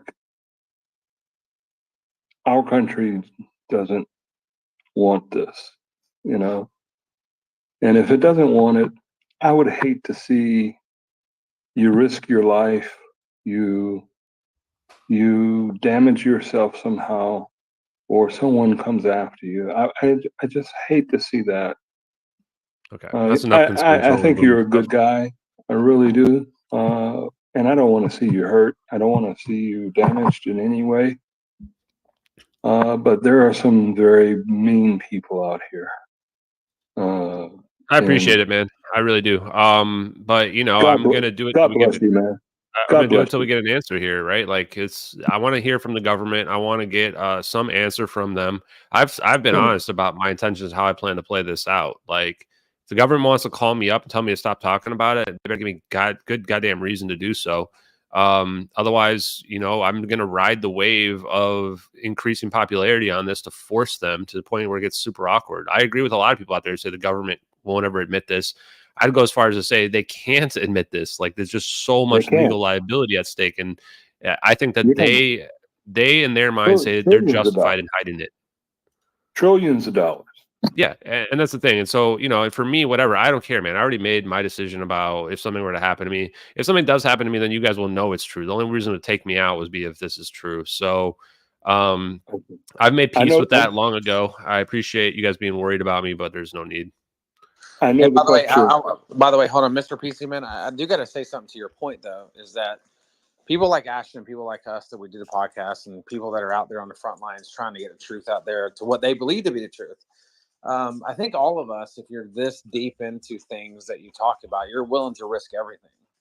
And I think you don't truly live until you finally find something you're willing to risk Yes, everything for. yes, yes, yes. Damn, So I wish you had the balls that you have, man. I really do. I do remember the question now, the Elon question that you asked him. And I found out to be, really crazy that he brought up aliens. But the question is, if this happens again, would his satellites be able to help in any way that he has all around the world? Yeah, good question. I was wondering that myself. I don't know what his capabilities are of his Starlink satellites, but if they weren't connected in the constellation of the Sibir system, then I imagine they wouldn't be able to help very much. But if they were to somehow have some kind of constellation where they're doing something similar to what Sibir's does, then maybe. But as far as I knew, I didn't even think his Starlink satellites were optical. I thought they were just like telecommunications satellites. So that's kind of weird as well. Why he brings that up? Like when he's talking about, I have 6,000 satellites in the sky. Okay, well, what are they doing? Are they filming the entire Yeah. planet in infrared? I doubt it. Yeah. So I don't know in general. I don't know. The Elon response was sketchy, man. Really sketchy. Yeah. Because it's kind of like Oh, it was Arrow, where very it's like surprising. not a denial, and they're not like answering the question. Yeah.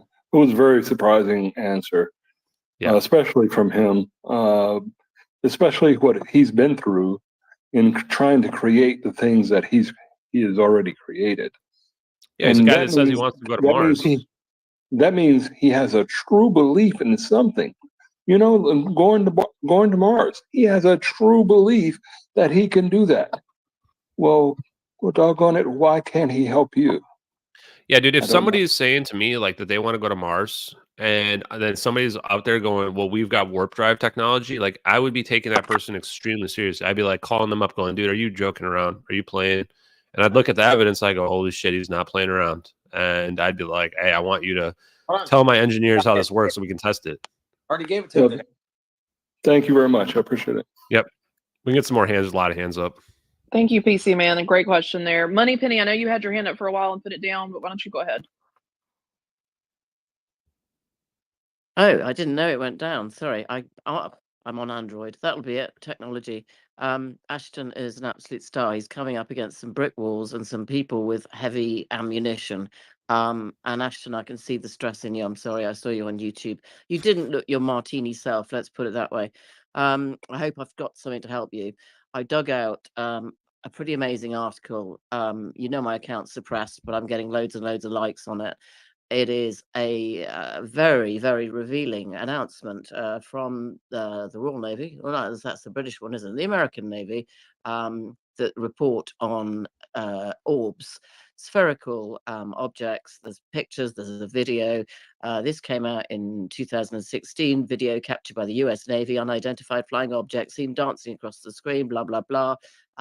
These orbs are described as being 2 meters, 6 feet diameter, reach speeds of up to 254 kilometers per hour, 158 miles per hour. They are able to go under the water, and significantly, the adjective that I really like is that they are trans-medium, which means presumably there's an element of the silicon and an element of hardware. There might be some bio-element in there, as we know. It talks about if you had got a Navy vessel that had reported with a press release that it found these UAP spherical objects in an area where the defense testing is done by the American Navy, and you just happen to have your camera ready with a video to be able to release this as a press release from the American Navy, to me, this sounds very much more than just randomly coming across a flying spherical object and knowing that they are trans-medium, knowing that they are there's so much detail on them. They're 6 foot in diameter, a solid mass with minimum of 14 targets, varying speeds from this, flying longer than an hour. This is basically, to me, the Navy giving away the fact that they have these spherical advanced technology objects, which already, just while you've been busy on here, the people on YouTube and in your Discord server have said, bloody hell, or something a lot more sweary than that, that is spot on. These are being covertly made to look like alien orbs. And I think they could be the real thing. I hope it helps. And I just want to say, keep your chin up. And anything I can do, just give me a shout. Yeah, thanks, Moneypenny. I think that the big thing that you mentioned there is like, what's the origin of the orbs in general? People want to know like who makes them, whatever. Again, I can't say I know with certainty, but it does seem to be a situation where these orbs are some type of transmedium object, potentially an exotic vacuum That's the word. object. Oh my God, sorry. That is exactly the word that they've used in the press release. Transmedium is the word that they've used. Yeah. Yep, that's it. Yeah, and then I also think the big revelation for me was looking up hypersonics, which kind of triggered me after the Tucker Carlson Putin interview, because I just thought like, what about our hypersonics? There's no way Russia's ahead of us. So I just looked into hypersonics a little bit, and you realize that they have a plasma sheath around them. There's even a couple of images of like, they're just drawn images. There's no real pictures of real hypersonics that are out there. But they had the heat signature around this like rocket, the idea that you would, have a rocket that's hypersonic. The heat signature looks very similar type of heat signature we're seeing in those orbs. And so Yeah, to me, like, definitely. this is disclosure of our super advanced weapons. I call it a super weapon because it's something, whatever this is, way more powerful than a nuclear weapon. See, I think this is what you need for Joe Rogan, because they're all coming back to you and saying, oh, this is all about aliens. And I don't like the way that they are deliberately misinterpreting it. It actually says in this release, the night vision and FLIR technologies, FLIR technologies represented, led to the most sophisticated weapon systems known to humankind. The evidence here must be differentiated from other UAP documentation. So not only have they reported these UAPs, they've got the bloody documents on them. That doesn't normally work with flying alien ships, does it? Yeah, and the more evidence too is that the way AARO's responded to a lot of the UFO stuff, where they've claimed like people are seeing our stuff in the sky, like just put two and two together there. People are seeing anomalous objects that have no conventional propulsion, and then arrows coming back and saying those are ours. Okay, well, two and two putting together there would say that we've got some type of anti-gravitational propulsion and technology that we're not disclosing to the public. So a lot of it's just listening to what people are saying that are out there and putting the pieces together and realizing that everything lines up to these videos being real, and it explains why the government would do anything to hide them. Thank you, Moneypenny. Hey, by the way, let's make sure we get to Crom because he's had his hand up for a little bit. Yeah, I'll be quick. Thanks, Chad, Sam, Sherry, Ashton, everyone else who asked some good questions. I just wanted to clarify my statement from earlier because you asked me how long I think it would take to create the videos or create a video. And I would just say, like I said, months, but that's if they're recreating the videos. These are made from scratch. There's been no videos like it found before, they were posted by Regicide Anon. To create these from nothing would be almost impossible, and even more impossible when you bring in the body of evidence that corroborates everything that we've learned through the science and through our capabilities as a military assets and everything else. But yeah, I'm going to drop myself down. Just wanted to clarify there. Thanks, guys. Thank you so much, Crom. Just to add to that real quick too, because Bob Grenier, I think my favorite clip of Bob Grenier when he was reviewing the videos before I even met him, and he's going, he looks at the satellite video and he goes, even just to be able to make this satellite video, you'd have to have like black knowledge. He's talking about intelligence community knowledge that isn't available to know what satellite video, what our kind of capabilities are, the ground-based computer system. And then he goes to the thermal video and he goes, to make this, it's just unfathomable, because the science of topological magnetic monopoles and that wasn't even out in the public literature in 2014. And he's one of the people on the forefront of it even now in 2024. So yeah, that's the thing too, is that a lot of people who claim to be VFX experts, if you're a VFX expert and your first statement about the videos isn't that there's no reference, then I question your VFX expertise. Because when they do CGI, there's a reason why they put people with all these buttons all over them or whatever, and then they have them move around naturally because they use a reference and then they color over it. There's no reference for these videos. They would be 100% unique. Thank you, Ashton. American citizen, I know you've had your hand up for a little bit. Then Comfrey, we also want to get back to you. You've definitely made some great points and questions. Oh yeah, I just wanted to add what I said the other day about the orbs I seen. The first one I seen actually was part of the GATE program. They did the testing. You guys know what that is, right? Can you guys hear me? Yeah, I can hear you. Not familiar with the GATE program, no. Okay. Okay. It was a test they did. I don't know if they do it anymore. I think they were looking for people that were like more advanced in schools. Like they're trying to catch people like early on. It was like some kind of special test. I take you in school, and I take you in like a dark room, and like all the windows would be covered up, and they'd have you like do these. I don't know, there was weird tests. There was like you'd like look in a box, and like there'd be like flashing lights and all kinds of stuff like that. And it was a government program that they ran in all the elementary schools in like the 70s, 80s, 90s, I think it was. But when they did it in the 70s, I want to say like some of the MK Ultra people came out about it. But right after I did the gates, they did that test on me. Is actually I just put this together last night. Is when I seen that first orb. And I wanted to ask you if you've ever looked into like cymatics and stuff, because they're definitely hiding something from the past that's been around a long time. Because the Border Temple, I think it's how it's pronounced. If you look at that from above, it's actually a cymatic shape. Then like pretty much all the old buildings that are made with all the stained glass, everything like that, cymatics in it. They definitely had to have known something back in when was the Border Temple built? I think it was started in 700 AD. I just wanted to see if you ever dug into any cymatics or anything like Oh, that. cymatic stuff is sweet, dude. For people who haven't looked the cymatic stuff up, it's like if you put grains of sand on a metal plate and then you hit it with various frequencies, it makes these crazy shapes, very like self-organizing, which obviously there's something going on there. And I don't know exactly what it is, but you go back to Tesla and it's like Tesla tells you to think of everything in terms of energy, frequency, and vibration. Certainly makes you think about cymatics. The other thing that I would give a quick shout out to is sonoluminescence, which is star in a jar.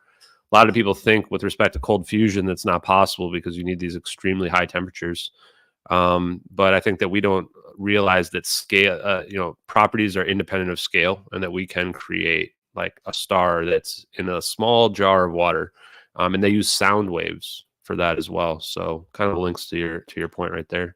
All right, hey Ashton, I got I know you're probably not going to want to stay forever, but I do have a kind of a last topic of discussion that I think that we got to talk about, because element 115, right? So Bob Lazar knew about element 115 before actually it was, I guess, officially in existence, right? And element 115, for those that don't know, is basically a moscovium. It's a man-made super heavy element that has 115 protons in its nucleus. Is created essentially by accelerating ions of calcium to around 10% of the speed of light, and then bombarding the americium 243 with them. So due to its unique internal structure with an odd number of protons and neutrons, moscovium is likely to undergo alpha decay, which in this release 2 protons and 2 neutrons. This property could potentially make it useful to research related in nuclear physics, specifically in understanding the behavior of super heavy elements and their potential applications of energy production or other fields. And in the context of speculative or theoretical physics, some people believe that, or have suggested, that moscovium, or also known as element 115, or similar super heavy elements could be associated with advanced technological applications, such as propulsion systems that harness the inherent power of gravity. Now, have you researched, Ashton, a lot about element 115 in particular, or moscovium? And if you look at kind of the building blocks of how do you apply an application, like if you're saying that the United States military or government has the technology for these orbs to potentially evaporate, or however you want to explain that, whatever happened, could element 115 play a role in that? Yeah, it's a good question, and I'm not an expert on, Bob Lazar or anything, but my opinion is that I think he's telling the truth for at least what he's seen. He doesn't everything I've seen about him doesn't strike me as a guy who's making a story up. And I think that he was probably been the target of disinformation, or a disinformation campaign to discredit him. He even says though he doesn't know if what he had been fed might be true or not true. Although I do think the bulk of his knowledge is probably true. One thing that surprised me with these videos was I don't think we need element 115 to describe anything we've seen going on in these videos. Phase conjugation doesn't require any exotic element like this to pull off. Talking to alien scientist Jeremy Reese and listening to him and Michael Perrone talk about element 115 because they've dug into Bob Lazar stuff a lot. Michael Perrone actually thinks that we can create stable element 115 using gamma rays, or that it might be possible theoretically, which I thought was a pretty cool idea. And I'm sure that there are absolutely uses for heavy metals and materials, just like we use uranium to make nuclear weapons. But I don't know that. I think the beauty of this technology is it doesn't require any of that stuff out there. Now, maybe there's some reason why we need something like that for like intergalactic travel to like go to, Andromeda Galaxy or something like that. But for the stuff that we're doing on Earth, doesn't seem necessary. No. That's interesting. And I guess the big question to me would be, that's a whole other level. Comfrey, go ahead. Oh, hey everybody. Let me see. So I guess I'm starting with the software thing. I saw you talked about the origins of the software for the visualization, the binocular scoping of the event, and I heard it was maybe version 3 or something. So I'm curious if there was like a previous version that you maybe could get validation on. I know there's NDAs around that stuff, and I got a few more things to talk about, but I'll hand it back to you. Yeah, so this was a huge finding recently. So we had this debunker saga where someone was like threatening to expose me or end the charade, and they said they had some proof that they just never dropped, but they dropped the name of this software, Quick Terrain Modeler. So we immediately start searching it. The very first thing we find when we get to their website is they actually produce real software for all branches of the military, the DoD, intelligence community, which I'm going, whoa, because we had been speculating to just deduced from the satellite video that it's some type of Google Earth playback system that pulls data from the satellites. This is why we're not looking through the satellites. This is how you get low Earth orbit satellites that are moving 16,000 miles an hour. This is how you can see the data. You visualize it onto a software program. And this could very well be the exact software that's used to do that. I've been calling them almost every single day and left messages, called them probably a couple dozen times. They don't pick up the phone on any of their phone lines, which is weird. Not even their technical support line, they won't pick up. So I don't know what happened, but we've done to it more. And we found out that their contract was renewed in like 2014, 2016. So they were definitely the ones who were like at the time, the ones who had that were had a contract with the government. And we even found articles. And this was part of the community that found a lot of this. This is part of the reason why there's been such a resurgence, is the community has been finding stuff again. One of them actually says there's integration between literally Google Earth and this software with the military, and they use it for tracking purposes. And that Google Earth was initially partially funded by the CIA as well. I didn't even know that. Yeah. When I was talking about Yeah. Google Earth being like this being a Google Earth video playback, I didn't even mean it literally. I meant like they have some similar equivalent. No, they actually literally use Google Earth. That's why we see the coordinates in the videos. Is it's a literal handed Google off. Earth video playback system. Yep. How crazy is that? That's where I'm like, guys, okay, so if these videos are fake, now the requirements go, this person's got to be some kind of psychic that knew about the coordinates of the real location of the plane. They've got to be a VFX expert, an aeronautical engineering expert, a physics expert that knows low energy nuclear reactions and plasma physics better than Bob Greenyer does. Oh, and also, by the way, they also had to know that the military has this satellite system that uses Google Earth and Quick Terrain Modeler to, produce this computer rendered environment for tracking. Like, come on, man. At what point is it just like real? It's challenging to explain it away. I agree. Well, the next thing I want to get to is the black hole kind of concept. And, people talk about black holes, and I don't know if this is a black hole, but I feel like if you're warping something through another dimension, it has to, I don't know, black holes are kind of relevant. And someone the other day was asking, like, where does the energy come from the Big Bang? And I don't know, I always think of the Vishnu emergence, like universes emerge from Vishnu's belly button. And I kind of feel like those are probably black holes in other higher dimensions. So I just wanted to drop that for postulation. Outside of that, thanks for the following in the DM. I'm kind of curious about the weather and this, because this whole concept of the chat is weather manipulation and all the other things. So I'm just curious about the stuff in the where is it, just southwest of Africa, all the new stuff coming out and the whole scalar physics and the pulsing going on, and kind of some of the understanding of the new tools that are being used around the world these days. So do you have any comments on that? Have you been following? Because officially, initially people were saying it was some kind of anomaly on the radar, and then it keeps happening, and all the extra rain with the cloud seeding. So do you want to talk about scalar pulsing in regards to weather manipulation at all?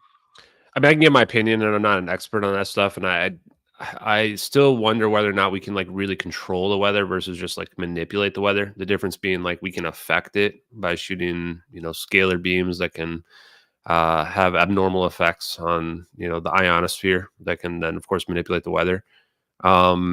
But I would say follow Dutch Sense if you're interested in a lot of that stuff, especially the idea like we can predict and cause earthquakes. He has incredible tracking. I've been watching his stuff to see that type of stuff there. And I'm trying to stay in my lane with respect to some of this, but it does certainly seem within the realm of possibility that these types of scalar weapons, especially if we have it to the point where we have it on our orbs that can float around, that we could, manipulate weather patterns and even potentially earthquakes with that. I just don't know. I don't have an educated enough opinion to know exactly how detailed and precise that could be. With respect to the black hole situation, I think that the better term to call this is a phase state change of the plane.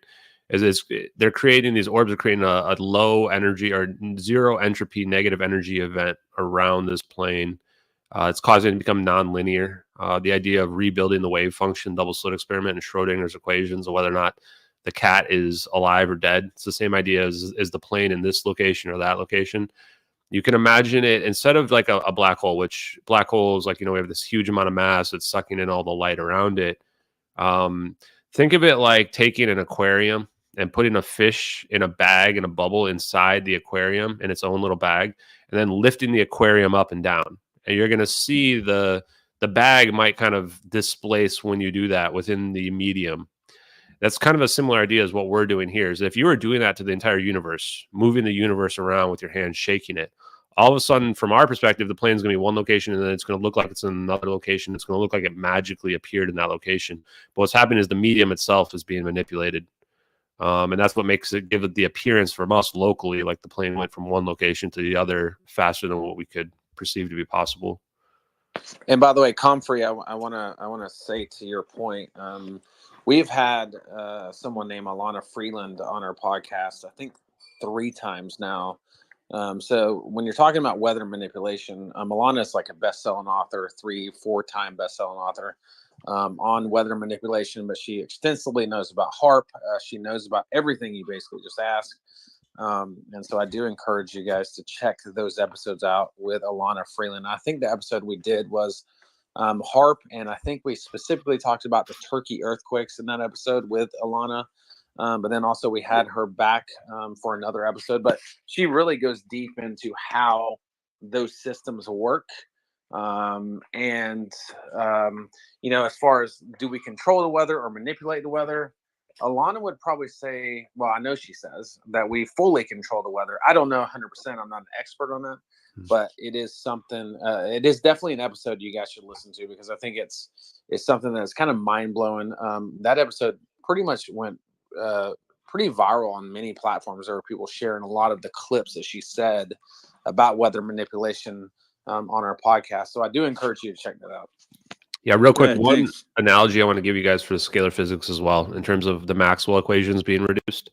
And I've said this multiple times as well, is if you can imagine like a rope, or I use a rubber band as an example, and if you pull equally on both sides in 2 different directions, The equations would say the forces cancel out, and so that rope's not going to move left or right. And if you pull a little bit harder, same thing. As long as you're pulling equally on both sides, nothing's going to happen. But if you pull super hard on both sides of the rope is going to rip in half because there's a stress on the rope of itself. Imagine this same effect, but not just on the rope, but on the vacuum permittivity of free space, of empty space. This stress in the medium is what we perceive to be gravity or a gravitational effect. This is gravity manipulation. So if you put such a stress on the medium to the point where the medium breaks and rips apart, that's what we're seeing in these videos, I believe. I think that's what the science shows.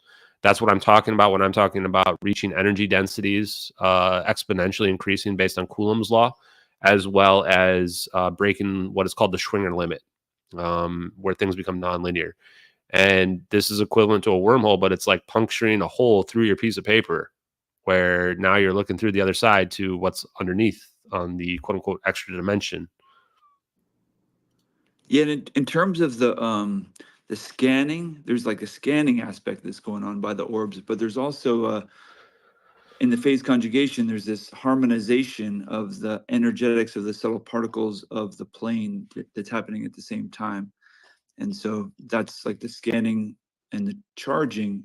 So there's an assessment plus the proper placement for the manipulation of the energy. So anyway, I think that's just to balance the whole scanning versus the charging. And then in terms of the cymatic stuff, there's a couple of people doing some really nice visualization of cymatic energy using light and different waves on the X platform, Cymatic Jewel, and she's like a kind of a study of someone else. But there's also some kind of people talking about how that cymatics is a expression, like Hebrew alphabet is based on those foundational energetics, but I don't know. I haven't really gotten too deep onto that. Only thing I want to leave everyone with is kind of the element 115. I feel like it's a resonator or a transonator. So, and I don't know. I'm not I'm not a physicist, but I feel like there's certain, I'm a plant guy, so I can talk about plants, and within the realm of all of the plant dimensionality, there exists kind of the reflection of the universe, all of the energies present. So I feel like that's true with the energy of the elements. And I feel like element 115, if what Bob Lazar is saying is true, kind of holds a resonation potential similar to the mercury that we spoke of earlier in translating energy from one dimension of the Maxwell equation into other aspects of it. So I think that's what my intuition points to, and I'm curious, and I want to learn more.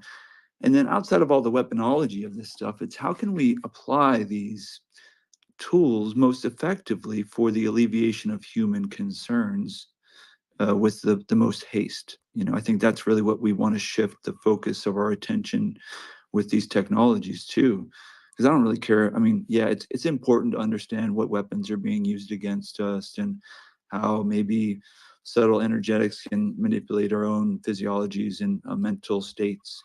But I think it's more important to maybe focus on how we can protect our own energies with both plants and our own meditations, and understanding how we can have our own resonators locally, and free energy or whatever, wherever this stuff leads us. I think it's a great crux of human potential, and I think we should pay attention and take the most opportunity. So thank you. Yeah, and I'll just try to be brief because I want to get to as many questions as we can before I have to drop, which I probably only go for another 15 minutes. So if people have more MH370 questions, they can ping them. But yeah, to me, the thing that really started to blow my mind, started to freak me out about this, was going, and I think What Now wants to ask a question next. He's been waving, but is first finding out that we potentially took a plane and that we covered up an airplane disappearing, then finding out that we can potentially warp a plane, teleport a plane, and figuring out how that works. But then taking that to its logical conclusion after finding out about this idea of the ether, and that's how we can get the negative energy we need, and figuring out that essentially leads to free energy, just straight up free energy, unlimited energy that can be tapped into the ether, that we can produce devices that can produce over unity at huge amounts. because that's really the scary stuff. That's what will change our reality, change our civilization. But, you know, you can imagine all the reasons why people would want to hide that. And to me, that's what this all, I think, comes down to in terms of why the cover up, why taking the plane, why lying to everybody about it, why the suppression, why not the reveal, why the misinformation about what the disclosure UFO phenomenon is all about, because it all leads back to free energy. Hey, Ashton, I just want to say thank you, and to thank you to the host, co-host, and everyone else here for speaking. I will say I'm very thankful to feel like I am the stupidest person in the room, because I think the saying goes, if you're the smartest person in the room, you're in the wrong one. I feel like I'm in the right room. So thank you all for all of this. Ashton, I just had a question for you, since, how do I say this tactfully? Things were a little bit emotional when things were, the subject shifted towards the gatekeeping of knowledge. And when there was a discussion about this information initially leaking out into the public, have you considered that possibly the gatekeeping is intentionally bad, as almost as a form of like a filter mechanism for the population? How do I say this? On the bell curve of people who could potentially hear this information, only the right side on the bell curve, such as like an IQ bell curve, there's only going to be so many people that are going to be capable of even receiving this information. Out of that, there's only going to be so many that are going to be capable of believing that it is possible. Out of those, they're going to be even capable. Out of that population, there's going to be a smaller population that believes that it is actually being done. Have you considered that possibly the disinformation, misinformation, malinformation campaigns that are very clearly happening across multiple subjects, all throughout various narratives that are occurring right now in this period of global tension, is not only a way to push out malcontents and, I'll just say it, the stupid, but also as a possible recruitment tool? When you say recruitment tool, who are you trying to recruit? Who's trying to recruit who in that scenario? Basically, people such as yourself and anyone with, let's just say, various letters after their last name, with various academic accomplishments, and who are intelligent enough and with refined enough discernment skills to determine reality for themselves rather than just television. Hey, yeah, man, I'd feel a lot better about this if I was not exposing my own country. So I hope this is some kind of recruitment tool, and they, you know, come out and be like, "Hey, you want to come expose China or Russia?" I'd feel a lot more comfortable about this in general. And I do agree that I think that this information is so dangerous that I could rationalize why people would want to cover it up. But I'm currently not under control by them. So until that happens, I'm just going to keep getting it out there. But yeah, with respect to the disinfo campaigns and stuff that's out there, I think the government absolutely uses people like that to push agendas and disinformation and what we would call psyops. I think this word psyop is awesome. Also, real quick, thanks to my chat to Anon, who just put a huge donation in there. Thank you very much, sir. But because, yeah, I think that the controlling people's minds and what they think is the ultimate weapon. It's more powerful than the super weapons are. And that's what they do with the media. I do agree. I do think, though, that there's at least a greater than 0% possibility that the psyops are, to a degree, intentionally bad. They have some intentional flaws designed in. Oh, where yeah. people who will not, people who are incapable of comprehending the flaw in the logic of the psychological operation will succumb to the psychological operation, but people who can see through it will eventually or inevitably find their way through the crack.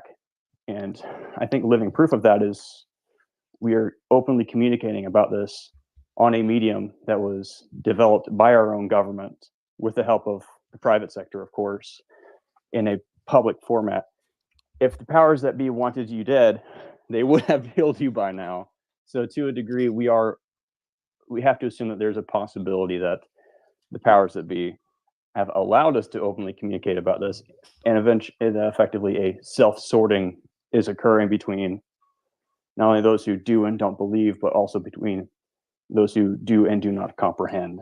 And out of those who do comprehend, those who do and do not have the willingness to act on the information that they comprehend. Yeah, and I think that there's a big problem too there where there's some people that you could say, like you said, is a negative, intentional negative effect that they're trying to cause on people. It does cause strife and division, and when we are divided among things that are trivial as well, like culture war stuff, or maybe even COVID to a degree, we're not really getting to the root problems. It distracts us from the stuff that matters in general. But the other thing that it does to people who can see through it is there's a huge psychological toll. I think a lot about Amy Eskridge, who, at least supposedly, based on some information I've been given, committed suicide. And you imagine she was doing anti-gravity. If you see these types of magical effects, and then you see these psyops where they cover this up and how easy it is, and how the whole world doesn't want to believe, and that if you try to come out, you've got debunkers trying to ruin your life and convince people that you're crazy and what have you. You can see the psychological toll that takes on a person who knows the truth, who can see through the bullshit. So you might even argue that some of that's intentional because it keeps people quiet. Because then when you see that stuff happen, you're like, I can't. Why would I speak up? I'm just going to get crucified if I try. I believe the one of the terms I've come to familiarize myself over time with is neuro-linguistic programming. Is that there's certain people who can actually just be very easily manipulated. And I don't think those are the sorts of people that you would initially want to recruit into a program like this if you were looking to recruit. And I think if I were looking for people as intelligent as the people capable of generating this technology, you don't put it on a billboard. You give them little breadcrumbs, and the hyper intelligent will find their way to you. So that's just the general impression that this gives me. Another profile kind of helps me. I'll give him a shout out. I've never met the guy. I've only talked to him on one space. Was Visible Trouble, one word, capital V, capital T. He looks at from a more traditional religious / mystical effect, various ways of manipulating people. And there's just something to consider, that methods of manipulation of the masses. This is not; these are not new techniques. The role of the shaman has been played for literally thousands of years, from the day when a magic man would crawl to the top of a mountain, see rain clouds coming, crawl back down the mountain to the opposite side of the rain clouds, shake a gourd, and then convince his own population that he's a magic man, when in reality he just saw the weather coming in and wanted to convince them that he has a megaphone with God. So these are not exactly new things. It's just a interesting perspective. I think it is possible that a little bit of a cognitive or IQ-based sorting is occurring, and I think the people who are within this chat room willing to communicate about this subject and are capable of comprehending that, hey, there's a little bit of trickery afoot, are at least one step ahead of the left-hand side of the IQ bell curve. And thank you for your time. I'll go ahead and step out. Yeah, there's definitely factions, and I think the smartest ones, the smartest people are the ones that know about the stuff, but they know to be quiet about it and how to be quiet about it. And that's almost more scary to me as well, is that the people that are gatekeeping this information are very intelligent, and they see through the psyops. But not only do they see through the psyops, but then they know what the government's capable of with respect to those types of psyops that are out there. I've talked to some people that are pretty close to those types of communities, and it's a small knit group of people that control and gatekeep that information out there.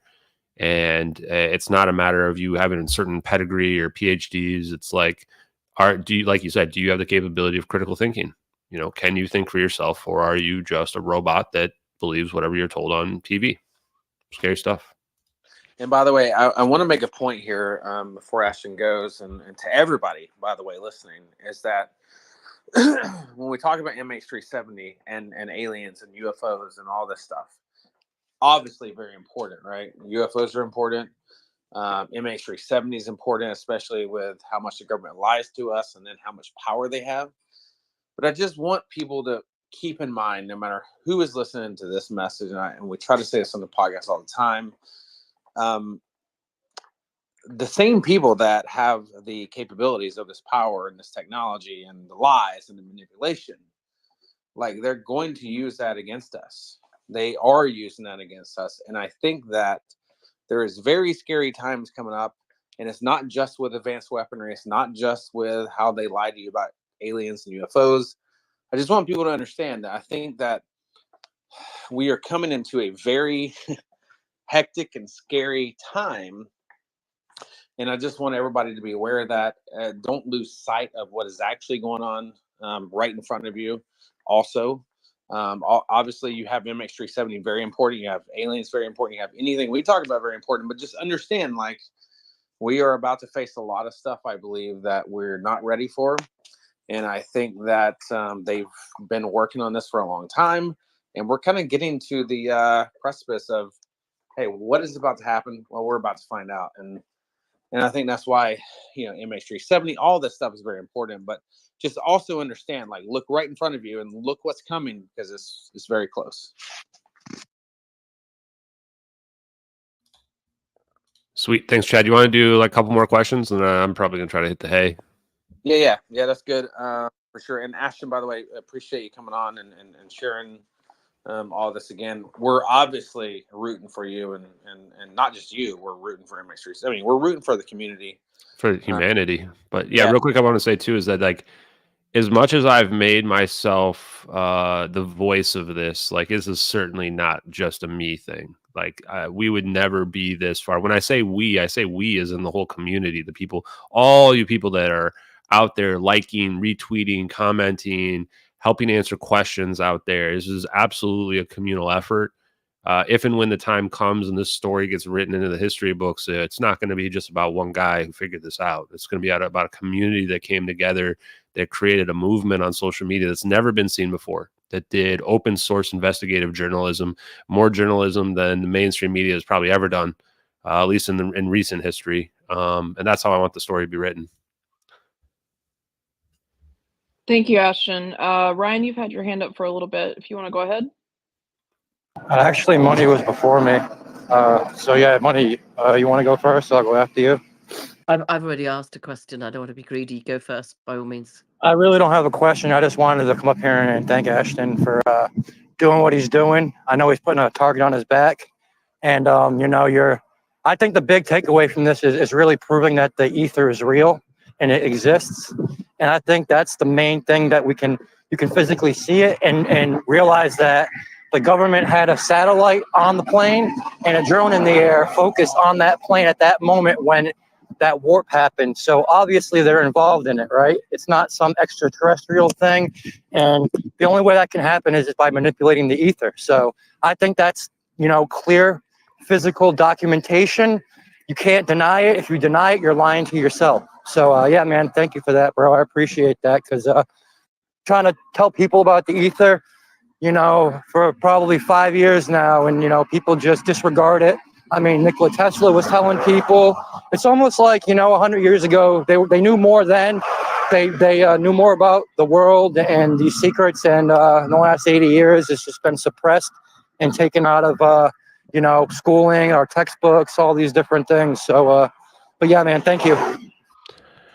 Yeah, what I want to say too is that even if this is real, and even if it's the United States government in this case, that doesn't mean that aliens don't exist. It's not a mutually exclusive thing whatsoever. So for the people out there who want this to be aliens, or this aliens to exist, it certainly doesn't change anything about that in general. I do think that there's a concerted effort to frame these videos as being aliens, because that gets people to ignore it, and that gets people to not look into the fact that we can actually figure the science out. Like, us as the public can reverse engineer this. Like, you look at my pinned tweet about macroscopic phase conjugation. I thought it would be that nobody would be able to understand this. People do already understand. There's papers about it out there. So that's the crazy part about it. And that's what they don't want us talking about. They don't want us being like, no, we can understand this regardless of origin. Ashton, thank you so much. I know you're ready to get out of here and get some sleep. We can do one or two more questions if you want. I think keep Okay. going, but yeah. Yeah, no, thank you. I mean, we don't have any hands up right now. Moneypenny, I know you had a hand up a moment ago. Oh, yeah. If you want to go ahead. Mine is up. Sorry. No, it's one- looks down, but it's up. Just 1 second, guys. If anybody else has not requested to speak that has a quick question, go ahead and do that so I can get you approved and then throw a hand up. Can I ask one? Is that Ryan that's speaking? Yeah. Yeah, we'll do Moneypenny and then we'll do Ryan and then we're going to close it out for the night, guys. Okay. Great, thank you. So Florence Tchangi, who I believe you actually spoke with at some point, Ashton, for those that don't know, she's the French lady, former Le Monde journalist, 10 years investigating this, put out lots of books, has been, she's been hurt a lot because of it, because people said she's doing it for the glory. But she made a discovery that I think it was an 89 pound as in weight, I don't know, 14 stone that will be, a cargo item was added after the flight took off.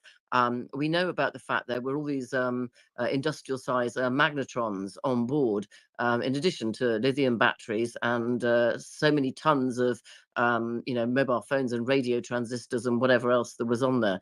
But I just rewatched the MH370 Netflix and noticed that Florence Deschanguy on there was talking quite specifically about these very bizarre ritualistic security procedures, which I hadn't realized had also taken place on the loading of the cargo. I think you'll probably remember there was a discussion we were having in your Discord group and part of it on X, Ashton, where we were talking about, I actually put out on my tweets some of the pieces of paper. We actually got the documents. Bill Mitchell helped me to get the actual documentation of the cargo that was loaded on board, which gave a finite detail of everything down to the books and the Dora the Explorer books that were going on board. If you remember, that'll probably get your mind. But the thing that is interesting that I would love you to maybe go off and add it to your list of things to do is that none of the cargo that was put on in this bulk fashion went through any of the routine airport security coming onto the plane. As you know about the lithium because you discussed the lithium batteries, but there is a whole other load of cargo that she talks about or refers to, which I've checked out in the Netflix thing, which had supervised security guards in a completely different type of uniform. There were nothing to do with the airline. There were nothing to do with the normal people that would have been at the Kuala Lumpur airport. And I would just think when we've got that amount of magnetic equipment on board, in addition to all this other stuff and cargo being sneaked on board, had you had time to look at the potential that lithium batteries mixed with magnetrons and all these orbs flying around, is there any link, between the cargo and what happened? Have you had a chance to look at it yet? Yeah, good question. NC Boy, I think, has done the most work going through the cargo manifests and figuring out what was on there. And I really appreciate his work. I think it's been really good. And your work as well, of course. I just haven't found any hard links that fits with the story. Now, absolutely, could there be something on there? Could there be cargo that is either a catalyst, like the batteries, to the story and the events? Sure. But the batteries are the real obvious thing because it's supported by witnesses. We've got smoke out there. We know these things were banned. It sticks out like a sore thumb with respect to the cargo out there. Florence Deschanguy, yeah, there's this idea that there's this extra cargo that was put on, and we don't know what it is, but that's part of the problem. We don't know, and we don't know. Can we trust the waybill to tell us what that is on there as well? Not sure. So there's too many unknowns for me to run with that and kind of conclusively tie it to the story, but certainly possible. And just as a quick aside as well, I'd say it's similar, I think, to the other work, which I appreciate your investigative journalism, especially the 1MDB stuff. Like, I'm pretty close to thinking that there might be a connection to some of the corruption that was going on there. I don't think it's a coincidence that 1MDB happened the next year and all these Malaysian officials and the prime minister were stealing hundreds of millions of dollars from the government. And they have these funds that are out there, these slush funds that they were stealing from for advanced technology. 12 of these Freescale Semiconductor employees are also Malaysian nationals. But for stuff like that, like, you really need like a real direct connection. And that's why I'm somewhat hesitant. I'm not ruling it out, just like I'm not ruling out the cargo. There's a lot of other little loose ends as well that could theoretically be related to it. But I think we've got enough evidence where we don't need to tell exactly why they did this. We can't read people's minds. And if it really is just a show of force, then there isn't going to be an easy answer that we're going to be able to just figure it all out. We need the U.S. government to tell us why they did whatever they did to this plane. And then from there, we can match it to our evidence and determine, does their story make sense? Absolutely. But just for information, February the 10th, 2014, 10 executives had to sign off the takeover of Freescale by the biggest semiconductor company, and the US netted over $60 billion as a result. Yeah, it's pretty sketchy. I mean, the U.S. is the fact that the company sold off the next year and had all this debt as well, super suspicious. I mean, this company is definitely the motive. The people in these companies is the motive. You look at the people on board the plane, it's way too many people. Free-scale semiconductors, the technology is very, very likely linked to the technology we see used on the plane. There's just way too many coincidences there for that not to be the motive for this plane, in my opinion. But there is still this idea that if there's a VIP that is like, I'm not going down with this thing, you got to rescue me. It seems possible, but it's to me, it's more and more of a stretch, just given the tight timeline of like an hour and 20 minutes from this plane going dark to us seeing it in the Nicobar Islands. Thank you, Moneypenny. That's great information that you've shared tonight. Ashton, Ryan Burr, I've already let him know that we're going to let him get a question in.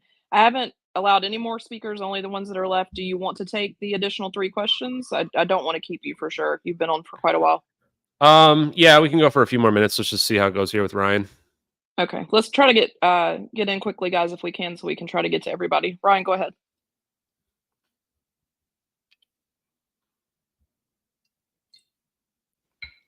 Ryan, are you there? Or we can just go to the next Yeah, person. yeah, no, I'm Oh, here. there I'm he is. here. I'm here. I've been following your stuff, and I just jumped on here, so forgive me if I'm like passing over an old topic.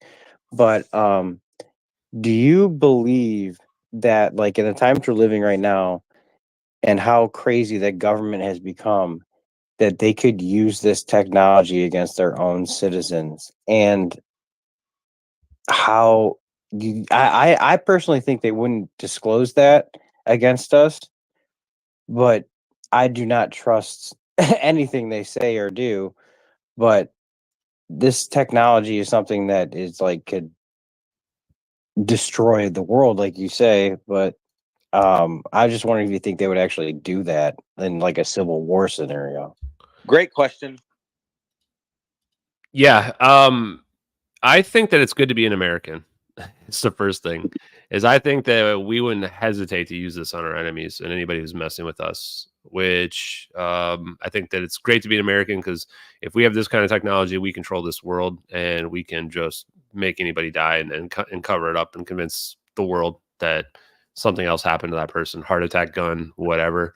I think we're probably not using this exact technology on our own citizens, but we're using stuff that's even more nefarious, like social engineering and manipulation of social media.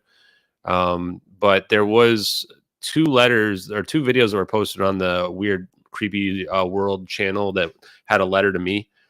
And one of them was about glitter. And it came down this idea that they could use some type of chemical manipulation, and even through the air, like an aerosol, that could manipulate people's emotions, which is just scary to think about if we have that kind of nanotechnology or that kind of bioengineering technology. So those would be the types of things that I would expect that they would use, or, psychological operations, like what I think, I guess psychological operation is a good word for like the COVID-19 pandemic, where you have this mass formation psychosis gets built in, that people have like an existential crisis over whether or not they're going to die and stuff like that. Those are the types of things they would use more often, I would think, against our own people. That's just, again, my opinions. I'm not expert on that, but good question. Thank you, Ryan. Next, I believe Spirit had a question. Well, I just wanted to first of all say thank you, Asher, for coming on, and thank you for all the work you've done with the MH370 story. Also, I noticed that you read through the comments whenever you do a media post, even though at times thousands of people are commenting. So that's really good that you're attentive to your comments. The thing I was going to ask you about, you don't have to answer this if you don't feel comfortable answering this, but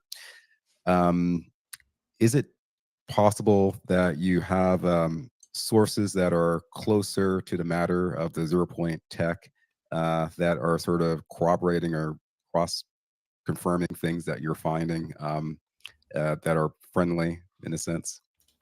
Yeah, no, that's a good question. And the first thing is, I try to respond to a lot of the comments, but obviously on some of these posts that go over like millions, like there's thousands of comments, I can't respond. And the truth is, if I don't get to your comment too, a lot of it's because even on my notifications, some people's comments just don't even show up. And I do spend a lot of time on doing that. I probably won't be able to keep it up, but I try. With respect to my sources and stuff, like what I would say is, you watch my Hard Truths podcasts and you're hearing stuff right there from people who are extremely well connected. And I've had a lot of people either just anonymously send me information, like one of those comments I posted the other day about guys like, I showed this to my Air Force buddies and that's what the stuff looks like.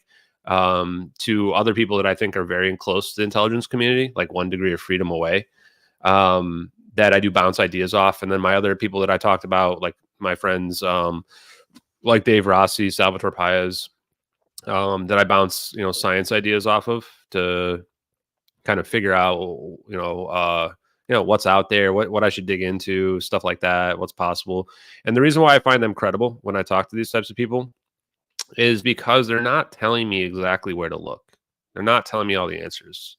Like Dave Rossi, if you look at a lot of the stuff he talked about in a lot of podcasts, including Tim Pool, Investigate Earth that I went on with him, he's talking about scalar physics type stuff, directed energy weapons, to like reversing healing and stuff. He's talking about Thomas Bearden type stuff. He never once has told me like, hey, Ashton, go dig up Thomas Bearden and figure it out. And I asked him recently, like, why did you never tell me about Thomas Bearden? Especially because he like knew him personally. There's like some overlap before Thomas Bearden died.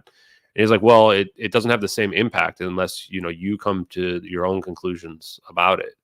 So it's like when somebody just puts you on the path and they tell you to figure it out yourself, you might say that's a very advanced psychological operation, or you might just say that's the way you get to somebody to the truth. In my opinion, when you're trying to manipulate somebody, you're trying to tell them what to think. And this is why early on, a lot of people come into my DMs and try to tell me this is aliens. Nope, that can't be. That's contrails. Nope. And they want me to think certain things about the case. Those are the people I'm suspicious of. The people that are trying to convince me to think a certain way. And that's why I had specific rules that ended up pissing a lot of people off about not DMing me and telling me what to think. That even if there's not my side or the other side, it's just I'm going to come to my own terms and conclusions about what I think happened to this plane, and everybody's free to come with their own. So I think that's a good question too, because I do want people to know that like I do have reason to believe that these videos are real, but I'm not trying to hide any of that information. Most of that you can find on the Hard Truths podcast with the people I interview. A great answer. Yeah, we're not being spoon fed. We just get certain clues. That's a really good answer. Thanks for what you do and keep fighting the fight. Ashton. No problem, man. Thanks a lot, Spirit. Appreciate you, brother. Thank you. And Rick, if you want to go ahead, we'll get your question and then we'll head out. All right, thank you. Hi, Ashton. Anyhow, yeah, I've noticed we keep using that word government a lot. So let's see now. I've watched a couple of trials with governments, and it seems like there's somebody behind the government. I'm looking at that group. That specific group is doing what we're seeing.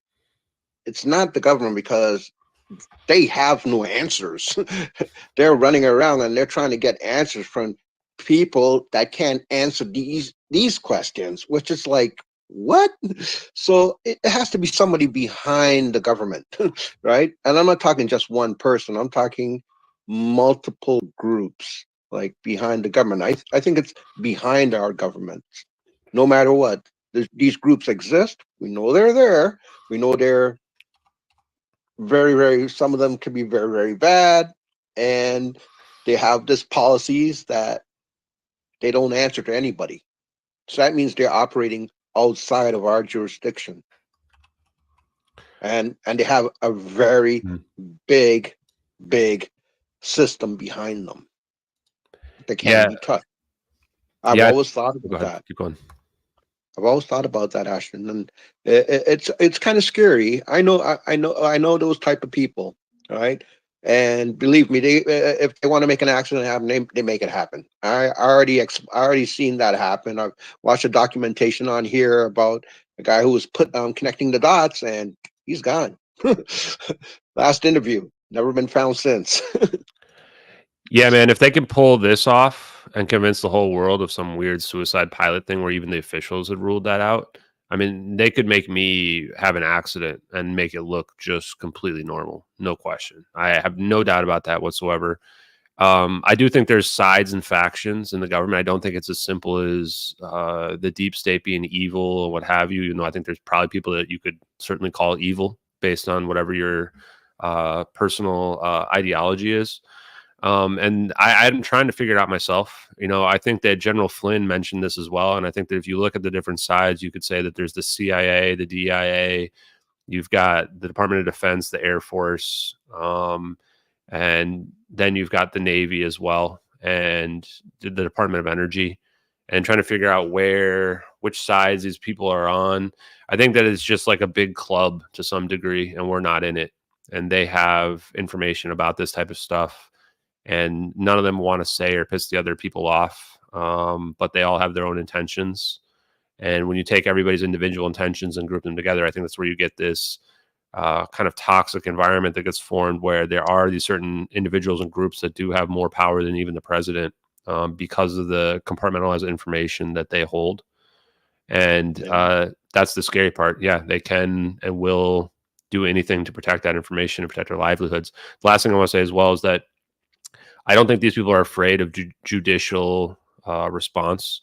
So even when I make formal accusations against people on social media that I'm saying are not satire and what have you, they're not afraid of that. The judges, I don't think there's really justice in this country in terms of these people aren't afraid of judges coming after them. They have the full control over the judiciary as well. Yeah, we're seeing that. We're seeing that actually right now. Yeah, like right now. Yeah. And I've seen it firsthand myself. Wait a second. You got an indictment. You got an indictment. What? You got an indictment too. Things are getting more activist when it comes to our judges, all the way up to the Supreme Court, which is pretty scary, because you can see how we could quickly get into a banana republic scenario, where the judiciary is going after people for political or even, what you would call like deep state reasons. Like, you can imagine them coming after me even. And the only reason why I'm not afraid of that is because the weight of the evidence, I think, is literally so strong that, like, look at all the people in here, which I want to thank everybody who's in here listening, people who are watching. Like, I think this looks like there's almost like 6,000 people watching. That I could take 12 random people on a jury, and I think I could convince them at minimum that the United States knows what happened to MH370. I think I convinced most of them that we actually have warp technology that we're hiding. And if I could subpoena people like Edward C. Lynn to get him to testify, then I'm sure I can convince a jury. So that's the reason why I'm not afraid of that, and that's the reason why I'm okay to make bold claims and statements about crimes that are happening on social media in public.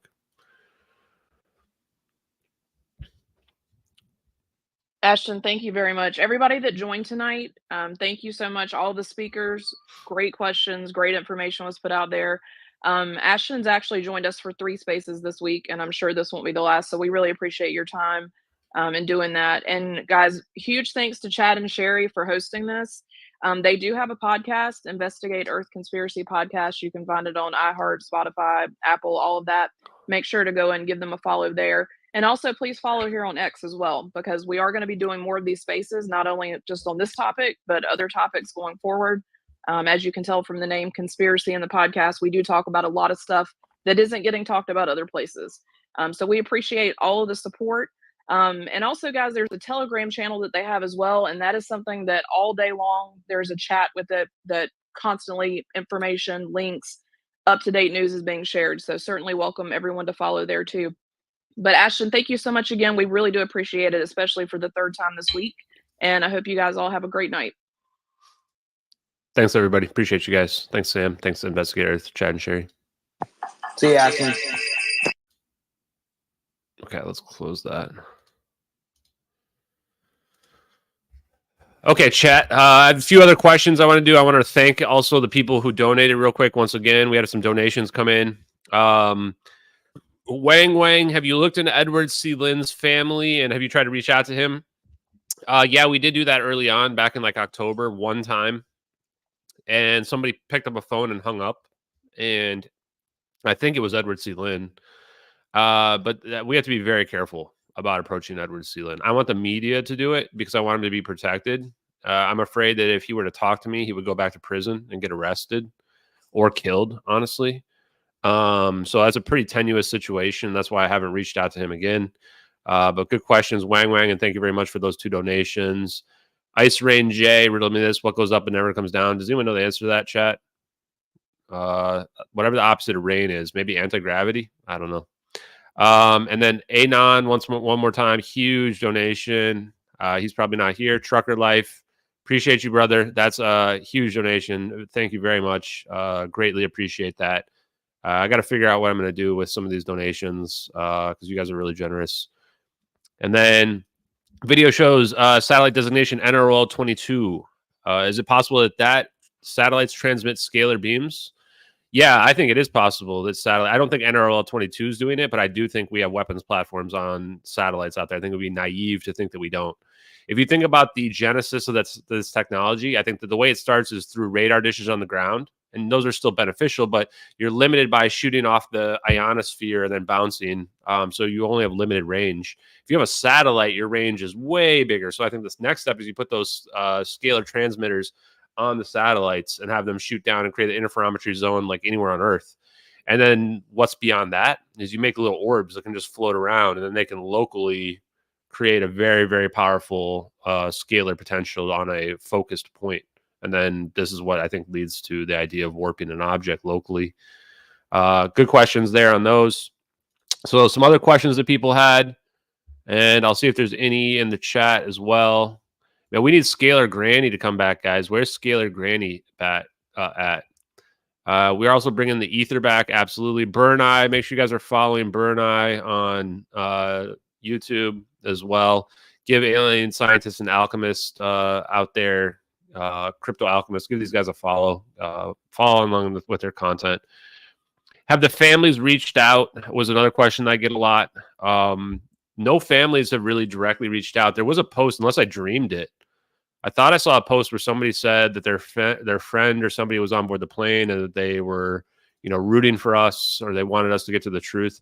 I think that behind the scenes, the families probably have a hard time believing what we're putting forward, but they can see that the evidence is powerful, and that they certainly. Why, if there's anybody out there searching on any path that nobody else is looking at, why would you tell them to stop? If you're the family members who've gotten no answers, you wouldn't. And that's why I think none of the family members have come out and said, "Hey, you're disrespecting my loved ones," because a lot of these people, like, they were silenced, like they know something sketchy happened.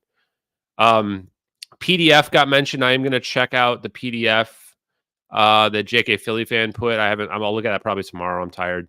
One person asked earlier, what could the government have made the videos, or the idea that the government should be able to make the videos if they can warp an object. Yeah, of course they could. But for what purpose? There's no story that makes sense for the government to have faked these videos. But that is pretty much the only alternative explanation that I could get behind. I don't know for what reason. You'd have to explain, like, why they made these videos, why they've been covering them up, why they put Edward Sealand in prison, and then why they're not admitting to the videos being real if they made them. If they made these videos, they should have months and months and months ago came out and said, yeah, well, these are real. We made them. Ha, ha, ha, ha, just kidding.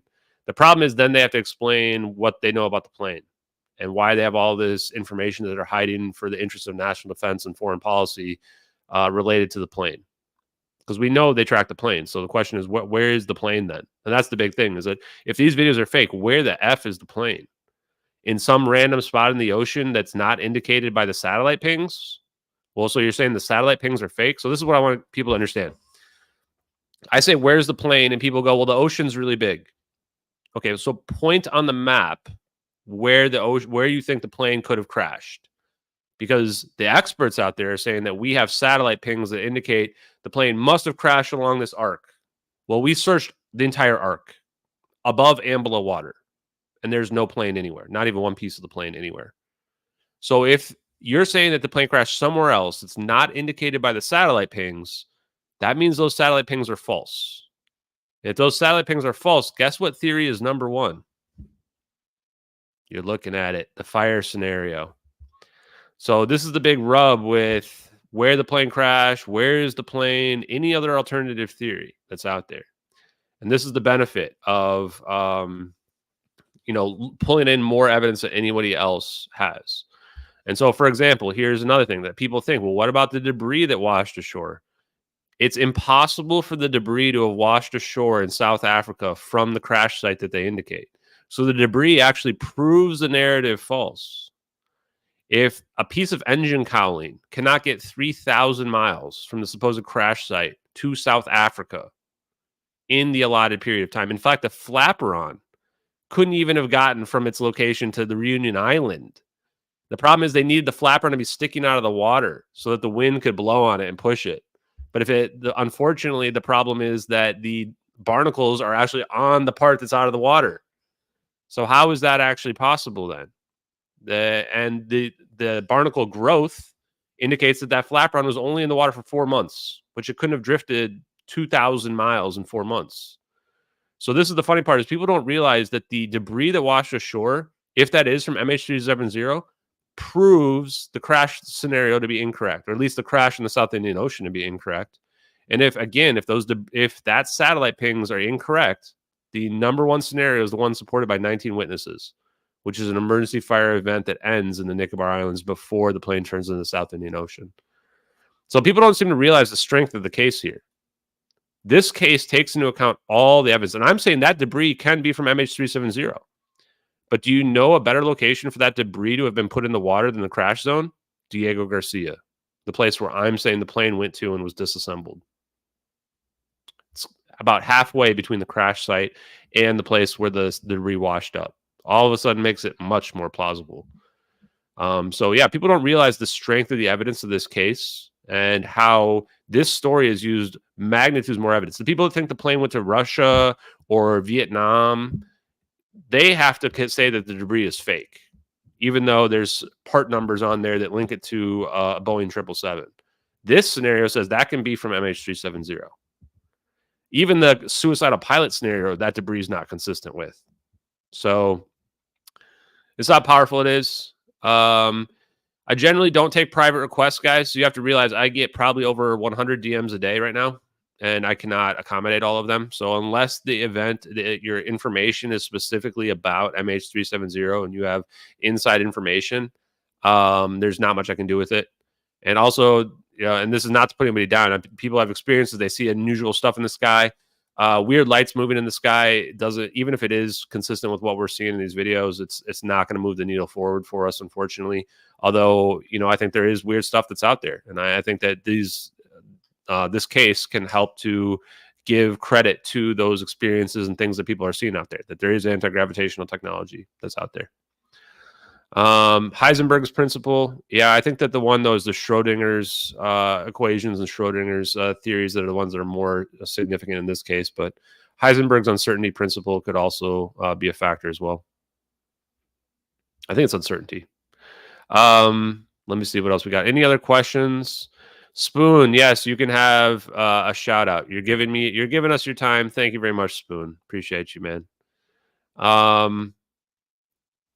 Cooling temperatures in space is what's needed for quantum computing. It's true. There could be quantum computers in space, but I think that we can achieve room temperature superconductivity, and I think we'll be able to achieve quantum computers at higher temperatures as well. That's my personal belief, just based on what I researched. Any other questions before we drop off for tonight? I think I addressed everything that you guys mentioned in the chat. So, and the last thing I want to say again is that, another donation. Wow. Thank you very much. Gen X. I was almost on MH370 when I traveled through 3 countries on my holidays on 7 Malaysian Airlines planes over 3 weeks. I took China out of my holiday and ran out of money. Well, thank you for donating, sir. Or ma'am. Appreciate you very much. Glad you weren't on that plane. You might be in Diego Garcia right now. If you were, you'd be living your days out on the island out there. If you're lucky. What was I going to say? Yeah, so I think that no matter what side of this thing that you're on, everybody should be able to agree, debunkers or believers alike, that the government should issue a statement. If you're on the debunker side, then you want the government to issue a statement because you want to get me, and you want the government to prove me wrong and to hold me accountable for all these things that I'm saying that is harming the government and these defenseless defense contractors, these poor defenseless defense contractors. People actually said that, by the way, and how I'm hurting the families. So you want the government to come out and harshly state that these videos are fake, and the government maybe can tell us who faked them, since they're real military assets and equipment. And if you're on the believer side, you want the government to come out and issue a statement because they're the ones who can corroborate the verifiable information that I've given to AARO. I've given them verifiable information. You guys are probably never going to see a case like this the rest of your lives. We are probably never going to see a case like this for the rest of our lives, where we have verifiable information that we've given to the government to confirm to be real. And everybody should be supporting that. Anybody who doesn't want the government to issue a statement on this should be looked at as suspect, because both sides should want that. The only people that don't want the government to issue a statement are the people that know the videos are real and know that the government will get in huge trouble if they admit them to be real. and they don't want to admit it. Those are the only people that would be against the government issuing a statement. So the evidence is overwhelming. Everybody should want the government to issue a statement, and let's try to force that to happen. The longer that they don't issue a statement, the more suspicious it gets.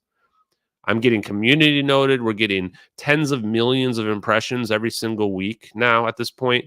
The idea that the government's not familiar with this is absurd, especially because I've literally given the government the information about the case back in November of last year. There's no chance they don't know about it. So why are they being quiet? Why are they not addressing the fact that there's military leaked videos of their information filming MH370 and everybody's talking about it on the internet? Yeah, no way. The phones could be ringing. Let's see. Anything else? Okay, I think, what if any evidence is missing? I don't know. I think we've really ran the evidence mill dry, guys. I didn't think we would find the stuff about the Google Earth and the quick terrain modeler. I didn't even think that would be public information. Finding that out blew me away. I was like, I wish I found this out back in October. That's strong evidence that these videos are real. So we'll see. Do I have an X channel? I don't even know what an X channel is, so I guess not. Maybe I need to make one of those, guys. I don't know. If that's like Reddit, then maybe we'll make one. Not sure. I want Reddit to go away. Yeah. So yeah, once again, thanks everybody who's been out here. Thank you for Burn. I appreciate you here. Yeah, liquid helium. Turns out there's 450,000. What's the unit of measurement? Something volume, I think. Liters or something, I think, of liquid helium 3 on Antarctica. 450,000 liters or gallons. That's weird. Third video. No, so technically when people talk about the third video, what they're talking about is that the stereoscopic video is side by side, which means that it's actually technically 2 different videos creating 3D environment. That's what they're usually talking about when they talk about third video. So technically there's really 2 videos from 2 different perspectives. One that's looking down on the plane like this, and then the other one is looking horizontally at the plane. This is why you have to have a 3D rendered environment, because the clouds actually match in 2 different perspectives, which pretty much rules out that 2D cloud picture. But the lighting rules it out as well. I don't know. It's crazy. Yeah, one day maybe we'll have an MH370 meet and greet, which would be great. Although that would be where I'd be really afraid of being harmed, because there's a lot of nut job people. You guys are all cool, but the scary people they scare me a little bit, man. We already talked about why to hide the flight. It's going to be the Freescale semiconductor scientists that are the motive. You can listen to a letter to Ashton Forbes if you want to hear the random letter that was sent to me that I think is I can't find the lie in it. Let's leave it at that. I think that it's probably pretty accurate. There could be some misinformation, disinformation in the letter to Ashton, but it matches with a lot of the evidence that we found out. I'm just looking to see if there's any other last questions here. Marijuana's injecting time. Enjoy that. Yep, Yeepi. That should be fun. I don't know. So here's the thing I want to say is that what would AARO say? What lie are they going to say? Can they come out and say that the videos aren't real? They have to give information up about what they looked into. So if they come back and they say Edward C. Lin didn't leak these videos, I'm going to say, okay, show me what evidence is available on the internet that he leaked then. That's going to be my response to them. What is it that's on the internet that he leaked that got him 9 years in prison? Just point it to me. That's my response to them. That's why what can they say? They can't say anything. Anything they say, we can prove. They can't say that's not an MQ-1C Gray Eagle because it's an exact match to an MQ-1C Gray Eagle. So they would have to make up some lie about cameras don't look like this, but we have proof they do have that capability. We have color multispectral capability on the cameras. So I don't know. I mean, I agree they probably have to lie, but what lie are they going to say? We've got them backed into a corner, literally backed into a corner on this. And the other part of it too is that you got to realize that they have to force somebody to lie that might not even know about this technology. So the AARO person I talked to, they probably don't even know about this technology being real. And now they're getting red pilled. And now they're putting that person in a sketchy spot where if they have to lie to me, now they might have legal liability if they can get proven that they were lying. So this could definitely be a situation. Yeah. What is this thing about the Black Vault's request? The Black Vault, John Greenwald? He put in a FOIA request? Well, considering the fact that I haven't even gotten the letter of memorandum back from AARO yet, and they've been ghosting me for 2 weeks. Makes me believe that there's probably not going to be a lot to FOIA at the moment. I'll give you guys the most recent updates on them. Also, I'm pretty sure I'm not being scammed and people aren't, because you could argue that maybe I'm not really talking to Arrow. Maybe somebody got my information and is spoofing their email and impersonating a federal officer. I mean, those are major crimes if people are doing that. So I don't think they are. Plus, the fact that they take so long to respond back to me indicates that it's really the government, because that's how the government really works. They take fucking forever. But if it was somebody scamming me, they would be responding back to me right away and wouldn't really work, I think. So I do think it is that. I'm not going to ever answer any personal questions that people have in the chat about my life, so don't bother with those kinds of questions. Can we warp to another planet? There's probably limitations to this technology. Like if it does require a fourth orb, then you've got to send your fourth orb to the location where you want to warp the plane. So now you've got to send your fourth orb to the moon. Now, theoretically, sure, but can the 777 survive on the moon? Probably not. Or in deep space? No.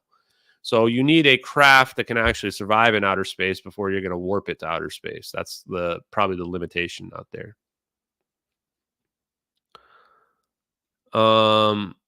Okay. I think that's about it. I'm going to see if there's anything else. What was this one? Can we call your martini debunkers tears? I like that, actually. We might actually use that. Guys, we might use that. Okay, thanks everybody. Yeah, thanks everybody says appreciate all you're doing.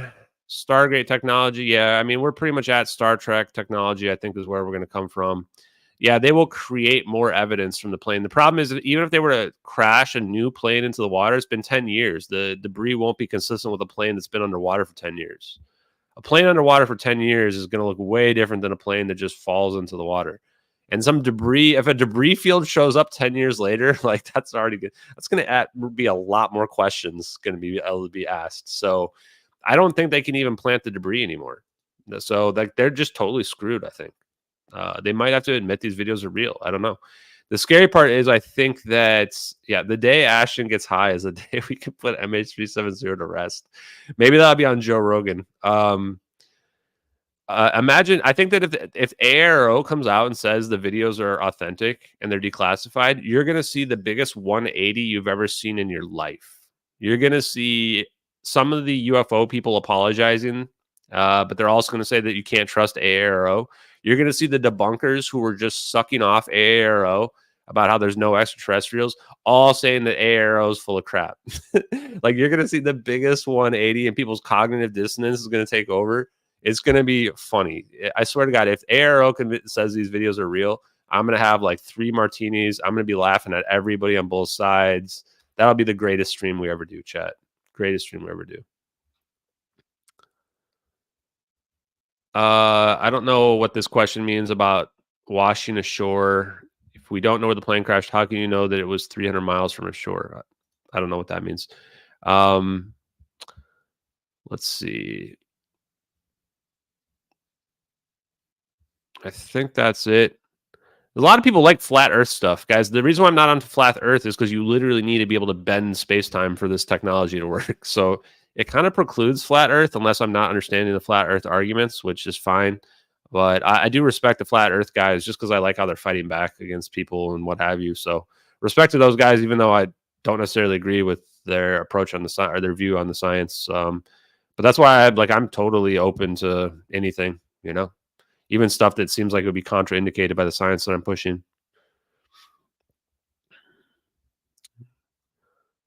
Okay, guys, I think that's going to be it. Yeah, much love. Just looking to see if there's any other last questions.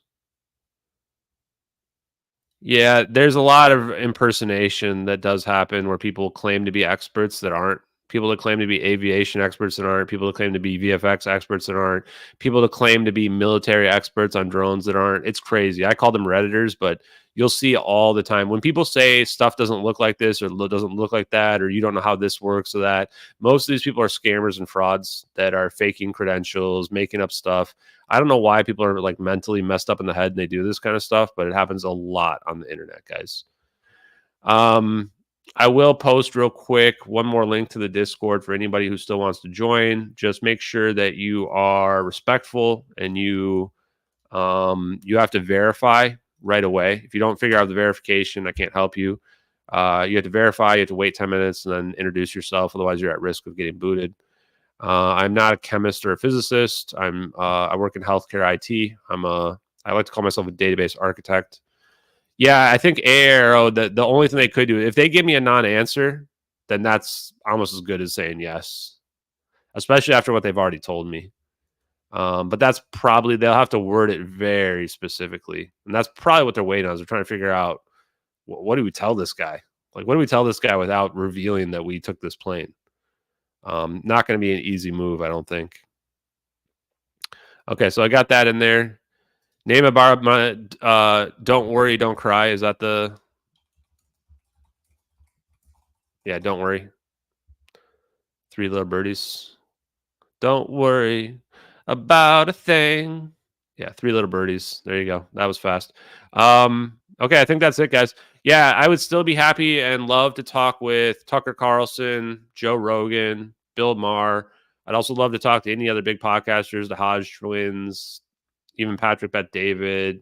I don't know who else I was thinking. Roseanne, Theo Vaughn, anybody, frankly. Anyone who wants to think and talk about this type of stuff, what the nature of reality is, the UFO phenomenon, advanced technology, or high technology, as I like to call it, conspiracies, what the government did to MH370.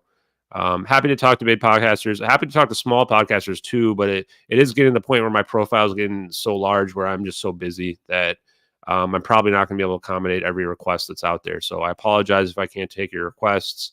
I will try my best to throw in some smaller content creators as well, just to help out. So thank you guys. Thanks, MH370X. Have a great night. It's awesome. Hope you enjoyed your Saturday, and we will talk soon, guys. Peace, everyone. It's MH370 until you do some research. Don't talk to me. I'm going to find the truth while I sip this martini. Your opinion, it means squat to me. It's H370. Not all heroes wear capes. I wear glasses to see. I'm going to find the truth while I sip this martini. The trolls hate seeing me succeed, but guess what? H370.